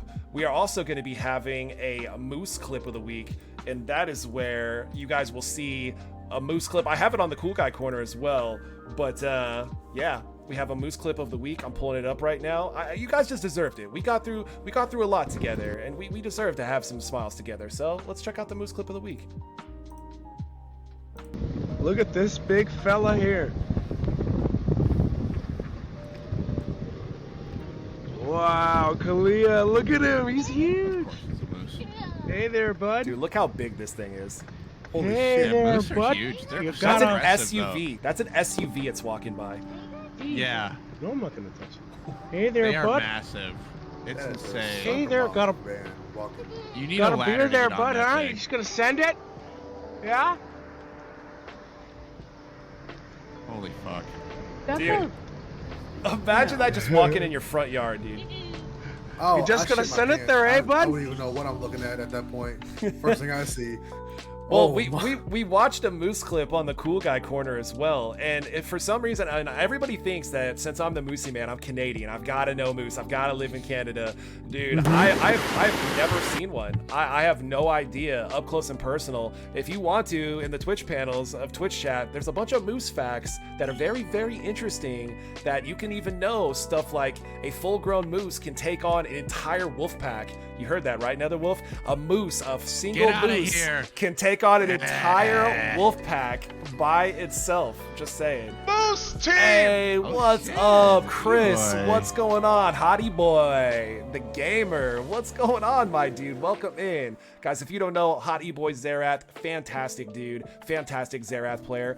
Welcome in, guys. Welcome in, Raiders. This is the first episode ever of Hooves, Horns, and Hearsay. It's a podcast that I will be doing weekly. I know it's a little different, Chris. It's not League of Legends, but we will be having some league content here and there and some league topics here and there. Welcome in, guys. I hope you enjoy your stay. I really hope you enjoyed your time with Mr. Hottie Boy. Thank you so much for the raid, brother. I appreciate you. Welcome in, guys. But yeah, we had a couple of cool clips. We just covered mental health. We had a long conversation about it. We had to lighten the mood. We watched a couple of fantastic animal clips. So before we take a break, because I do know that Brandy needs to go to bed, so when we come back, we will be taking any viewer questions. We will talk about absolutely anything else that we want to cover or that the viewers don't answer while we have the time remaining in the stream. So if anybody, again, I cannot stress enough, everybody's been so great in the conversation during this entire time. If there's anything that we weren't able to read, I know the conversation has been so fantastic. Thank you so much for the follow of the plate. But if there's absolutely anything that you want to ask, just exclamation point join. Again, that's exclamation point join, and you can ask the three of us, since Brandy will be going to bed after while the break is going on. I can stick around for questions and then I'll go to bed. Are you sure? Yeah, it'll be okay. Okay. All right, guys. Well, I know that Wolf Grayson, I know that we've been talking for almost 3 hours. The viewer Q&A will only go as many questions as we have in the queue, and then yeah, we'll be finishing it up. But again, and I'm sorry, we were gonna take this break like right before you hit the raid, Chris. So I appreciate you. The plate. Thank you so much for the follow, and welcome in, guys. We are only gonna be a few minutes, and we will be right back with Hooves, Horns, Hearsay. Stay tuned.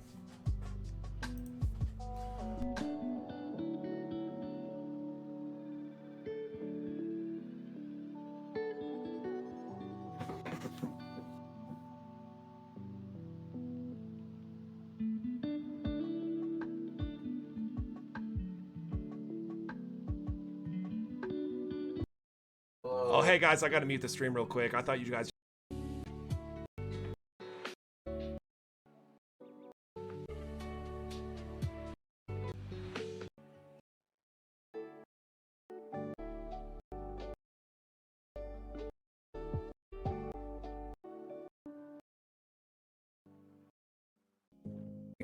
And...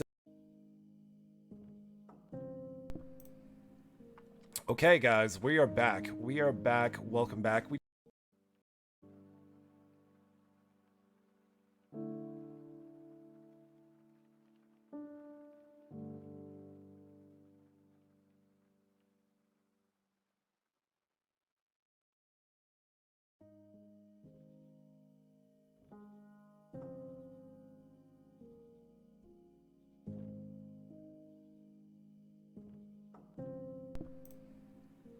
Okay, guys, we are back.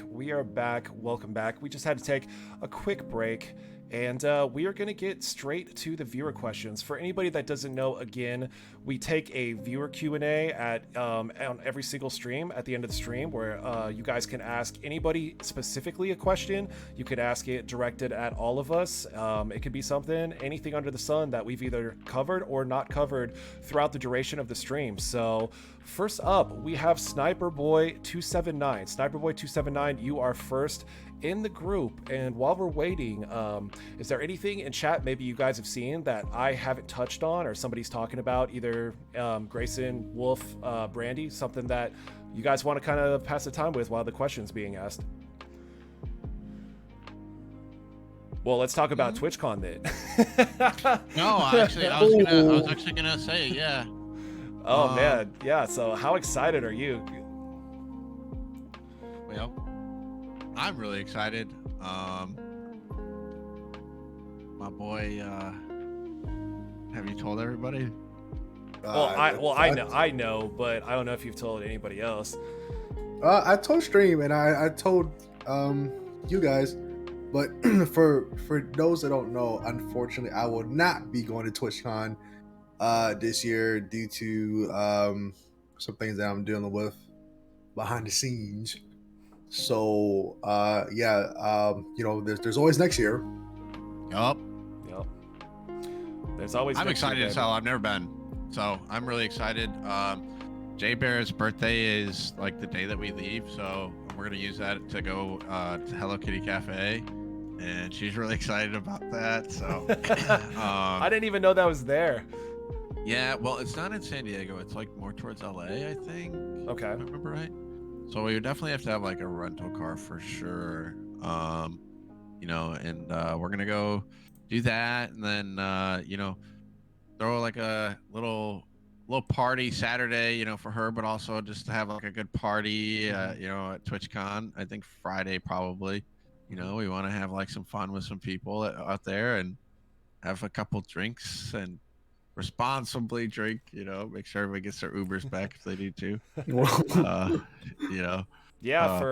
For chat to know, me, Brandy, and Netherwolf are going to be meeting at some point for the first time ever. And if anybody doesn't know that Twitch chat is coming up, I believe on the 6th, 7th, and 8th, or is it 7th, 8th, and 9th? Even I forgot. But yeah, guys, it's going to be in San Diego. It's going to be fantastic. I'm looking forward to meeting so many amazing people. I know there's even people in chat that might be going. It's going to be a great time. Really be able to get face-to-face time with people. It looks like Sniper Boy is not here, so I'm gonna go ahead and bump the queue next. Lamar P, are you here for a viewer question? Next is Kiri Bloodrose, and then we have Ink Monsters. But yeah, soft brag. Sorry I can't come. I'll be in Dubai. Oh, well, Lamar, you're Dubai. He's like, I just gotta travel all over the world. I won't be able to make it. Sorry about it. But Lamar, I'm glad that you're here. Lamar, what is your question for any of us, all of us, or what do you have for us, my friend? He's just too busy keck W and in chat. Lamar, what we got for the question, baby? What we got? And then Kiri Bloodrose and Ink Monsters, have your questions ready. Again, ! join for anybody in chat if you have any kind of questions. It doesn't have to be related necessarily to the main topic that we talked about. It can kind of be anything. Talk to us, guys. Talk to us. Lamar is he really is. I'm glad I met him tonight. Well, I've seen him in other chats. I'm primarily, and I think both of your guys' chats, but I think you followed tonight, and nice to meet you, Lamar. What you got for the question for us, my friend? Brandy, what's the thing that you're most looking forward to for TwitchCon? Oh my gosh. In general, or like specifically about TwitchCon? Well, there's a lot of things I'm looking forward to. Well, let's touch afterwards, because we were trying to get some filler in between the question, but Lamar is hitting us with the question. It's an open question. Thoughts on people with high functioning depression? I can give context if I need it. No, I think that's a great question. I think that's definitely a thing. Anybody kind of want to jump on that first? High functioning, yes, but depression, right? At the end of the day, so I feel like you still need to seek out help. And as high functioning as you are, if you're very self-aware that you're depressed, me personally, I still feel like you need to get some help. Yep. Because that's my 2 cents on it. Well, I agree. Go ahead, Brandy. Depression is still depression. Whether you're still able to function through your life, you're still missing out on something. So you still need to seek help. You still need to get yourself to where you're able to fully feel and live in your life. Right. I mean, if it's only 2 days a week, it's still 2 days of your week you're missing, right? Mm-hmm. Yeah, and I mean, you can relate it to any other disease, right? You can relate it to high functioning alcoholism. You can function it to high functioning workaholism, high functioning shopaholicism. I don't even know if that's a word, but there can be things that counterbalance and you can seem that you're okay on the outside, or you can seem that whatever you are suffering with is not a problem to affect your everyday functionality, but in the long run, it's going to catch up to you. It really is. I really think at some point, it no longer becomes high functioning. It will crumble. It will no longer function. So it will help in the fact that it'll take, in the long run, a longer time to get help because you feel like you may not need it. But at the end of the day, I think that it's still nice, even if it's a small dose of time. Like Nether said, sometimes if you're only suffering of it 2 days at a time, well, then, even if you're dealing with it 1 day at a time, you can help diagnose and help get on the road to recovery 1 day at a time as well. You can also become a high functioning person that is also treating it slowly, if that makes sense. So great question though. Great question, because Lamar, I know that a lot of people do. I know, have a couple of friends personally that I know that I'm aware of, and I speak to them about it. So I really hope still. I agree 100%. I'm trying to convince someone of this. Even if you're high functioning, eventually you will blow up. Exactly, Lamar. Yeah, I agree. So do your best.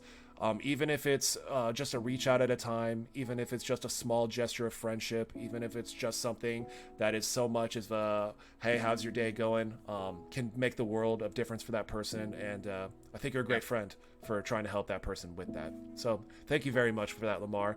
We have the next question is going to be coming from Kiri Bloodrose. Kiri, what do we have? And while we're waiting, okay, so Kiri already asked a question. Perfect timing. All right, I got one question then. How does someone seek help if you can't afford proper mental health care? Well, reach out to your community resources. I was gonna say there is like ways to do it. It's just not easily available, unfortunately. Like it needs to be more easily available. But you can, get through care programs that can help you find people that are sometimes even pro bono, like they do it like they're registered, but they do it on the side just to help people, right? Like that could be somebody in your community that's like I know there's affordable. I know we touched on online sources and even applications via smartphone. Sometimes it's not reliable, so I would highly recommend doing a little bit of research and seeing peer-reviewed, like Yelp or any kind of Yahoo ratings, or a lot of that can be skewed as well. So that's something to have a mind out. Any company, any application's trying to boost its own ratings. So I would either go through word of mouth. I think there's a couple of websites out there that's actually created to honestly rate the functionality and the effectiveness of some of those applications and some of those low cost situations. So yeah, I definitely think that's the best way to go. I'm not well versed in the insurance side of low affordability plans, if any of you three know that, but I know that it can't hurt to reach out and try to see if there's something that is either state or government funded to help you, cover the cost, depending on what you're qualified for. The problem with that is what we touched on the podcast is those are very, very lacking. So it may take some time and effort on your part or anybody's part that is looking for that. So, but it's worth it. It is worth it. Yep.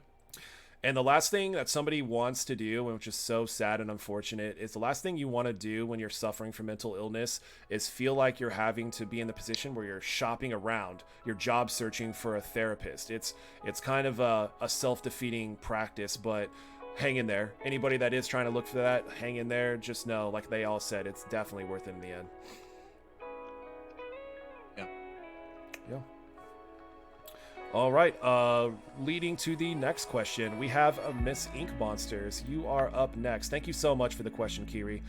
Ink Monsters, what do you have for us? And again, anybody that's in the chat, !join if you have any questions. It doesn't, again, have to be related to this main topic. It can be anything.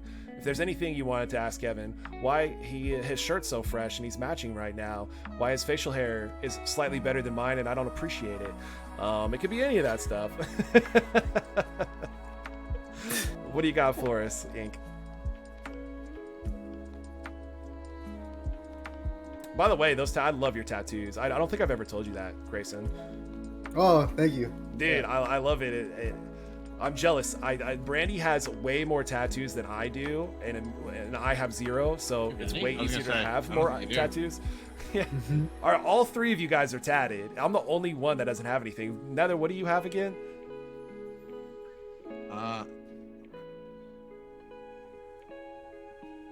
Yeah, I almost got two full sleeves. Oh, hey, Nether, keep your arm up. If you guys notice, there might be a picture frame beneath the TV that is an Easter egg for the homie Netherwolf. You want to show him again, so they can refer to it? I actually didn't even do that.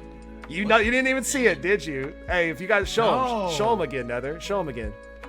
Dude, that looks like you had somebody draw that. Yes, I did. I had all these people I had all these free drawn by my designer. Yep. Is this? Wait, so that's actually kind of really cool. You like that? Oh, yeah. You like that? Yeah, that's sick. Yeah, that's really cool. That's thoughtful. So, 2 questions.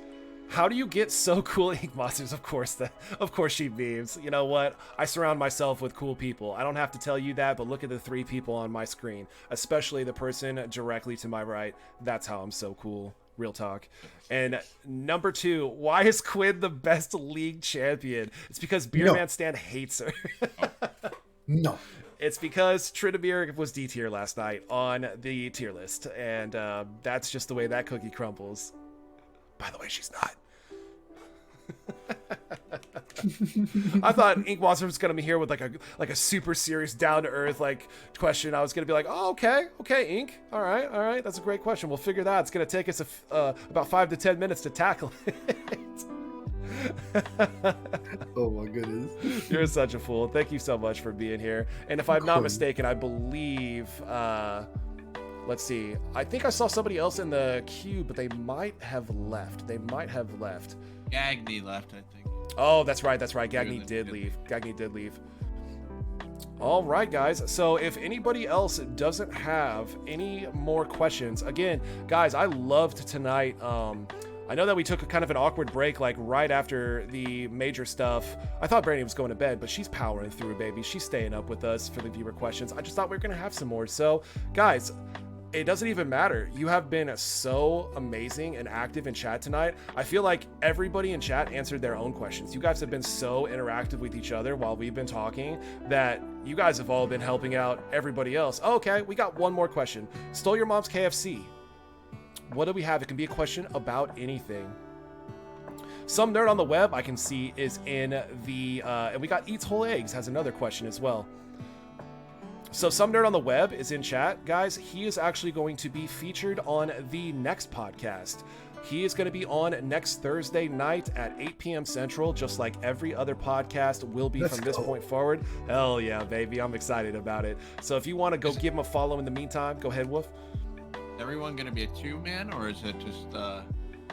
It depends. It depends. Sometimes there's going to be 1, sometimes there's going to be 2. So next week is actually a solo stream with just Nerd on the Web. So it's always going to be changing. I've got overlays for everything, Wolf. I've even got overlays for when it's just me and Brandy and we want to talk about something with each other. So yeah, I thought of it all, baby. I thought of it all. That's awesome, dude. Seriously, it looks sick, man. I really appreciate that, man. Much love, baby. Love it. Okay, so KFC said milk or cereal first. You better answer this right, Moosey.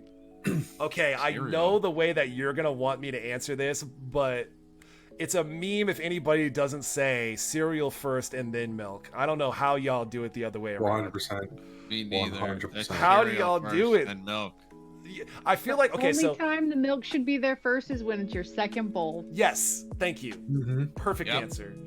I agree. And I feel like it's almost kind of the people that say they put the milk in first and then the cereal is the same people that when it's like 20 to below to 0 out and they wear shorts and they say it's not cold. You know what I mean? Like at that point, you're just trying to be cool. You're trying to be overly cool. Like, okay, now to be fair, my dad does that like low key, and he does it not to be cool. That's just because he grew up in Minnesota. Just because what? He grew up in Minnesota, so like this man does not feel cold. I swear to God, he's like a 300-pound, 6'4" man. He's like a bear. He just does not feel anything. I swear to God. And so he goes outside. He shovels. He puts on a sweater, but for some reason, he doesn't put on shorts, or he puts on shorts and doesn't put on pants. That's hilarious. Yeah, KFC. I mean, so it looks like you are in agreement with all of us too. I think Ink Monster said cereal, there's no other way, and you said exactly. So KFC, I thought you were going to be like, oh no, milk first. What are you talking about? Thank you for not memeing us. Thank you for not memeing us. All right, Eats Whole Eggs, you are up next, my friend. What do we have for the question? Eggs, you've been in here like almost the entire stream too. I appreciate you so much. What we got from you, Eggs? What we got? That's not the question. I was about to read that, but that's not the question. Eggs, what you got for us? And by the way, I have a craving for eggs now. Some cheese eggs with like peanut butter toast or some sriracha or something. I'm really excited about it. But we don't have any eggs, and I'm big sad because of that. No eggs? Oh, dude. What's your guys' go-to breakfast while we're waiting for the question? Oh, I don't even eat breakfast. I always skip breakfast, but if I do, what's that thing from McDonald's? The bacon McGriddle. Bacon and cheese McGriddle. Okay. That's a guilty pleasure of mine. I fuck with a McGriddle. You can't knock on McGriddle. You can't. No. Too good. It's too good. I agree. I like McDonald's breakfast, to be honest. too good. It's probably the best It's thing. not bad. The hash browns are A1. Now, bro. Hey, Puerto don't Rico sleep on went different. Wendy's breakfast. Do not sleep on Wendy's breakfast. They I actually hated their coffee and their breakfast. Really? I did not like it. Wow. I thought their coffee tasted like shit, and I tried one thing and it tasted just so off. Like it didn't taste maybe fresh. It didn't taste good. Oh, I'll have to try it again. You know what? Actually, Taco Bell has better breakfast than Wendy's. yo, Taco Bell's Yes. breakfast ain't bad. Taco It's Bell actually is good. real good. Yes. It's real good. They have decent breakfast. I mean, and they have the Cinnabon like iced coffee. It's a little too sweet for me. Yeah. Mm. So Taco Bell. Now they're seriously, making me no. hungry. I know. Well, Yeah. Okay, so let's I'm about get. to go get something. After I this. believe this I is. know. So You're this- such a jerk. This Now I is want gonna be fucking the. McDonald's hotcake. Jesus. I did close the queue, guys, so this is the last question, so we can all go get our grub on. Question is, how do you folks like to receive affection and affirmation? Loving the podcast so far. Thank you so much. So, who wants to start on this? How would you guys like to, in what love language, or how do you guys like to receive affection or affirmation? I like acts of kindness. That's mine. I'm very physical. I like physical touch. I like to be. Ooh, you like the little love and hands. touch? The little love and touch down there, Wolf? I like. Yes. You know, just like honest, like everything that involves physicality is like a big way of how I express myself. Yeah. I like cuddling. I like holding hands. I like, little kisses. Giving little, a little boop, a little smack on the ass. Just like, I'm just being honest. That's what I like. Yeah, for sure. Kevin? Yeah, pretty much the same way as Eric too. Like, not so much like it's like a good balance of like physical and like in communication too, right? Like I love to be able to sit there and just like tell you how much I love you, right? And vice versa. Like I love hearing it too. It's just like that. The reassurance is nice because like yeah, it's just really nice to hear. So like for me, like like everything like Eric said, like like the little stuff, right? And then yeah, just like just hearing like like I love you, like it's something simple as that is so nice. For sure. So I would love you, say for mine, since part of it was affection or affirmation, I like to feel secure in the relationship via trust. I like to know that I don't have to worry or I don't have to feel stressed or anxiety about what my partner is or is not doing, or if there's something that I have to have worry or anxiety about. When those emotions are alleviated and when I can feel that I can fully be myself around somebody, or I can fully just trust them to not judge me, to be myself even too, in a sense. Just let me kind of be me and accept me for who I am. And when you open yourself up and somebody gives you that that feeling, I think that there's no better feeling than that. And that's my answer. So Hell yeah. Oh, I love that. That's a good question, actually. that was a great question, Eats Whole Egg. That really was. Yeah, I like that. I should maybe outline, like, in the future for Q&As, like, guys, ask us anything, and maybe I'll throw like a couple of examples out that can make people get creative with their answers or with their questions. So all right, guys, we are almost 3 hours and 15 minutes in, and I think it is a good time to wrap up the first episode of Hooves, Horns, and Hearsay. Before we get a raid out, chat, can I get some suggestions for the raids that we have in? I want to get just final kind of, I know my co-host and myself will be on every week, so for the guest that you will not see next week, closing thoughts. Tell us a little bit about what you guys plan on doing with your streams next. Sensei, you can go ahead and start. Just let us know what you'll be planning in the future, a little bit more about what we get to look forward to. To be honest, I'm still figuring it out for myself. I'm still very new to streaming and everything. And so it's like, in terms of like plans and ideas, like I recently just got done doing my first charity to raise money for suicide prevention, and that was really great. I want to do something like that in the future again sometime soon. But no, in terms of plans and everything, it's up in the air right now. So as soon as I find out, everyone's going to find out. All right, guys, anyway that wants to know, / guest where you can find both of their streams. Netherwolf, what about you, my friend?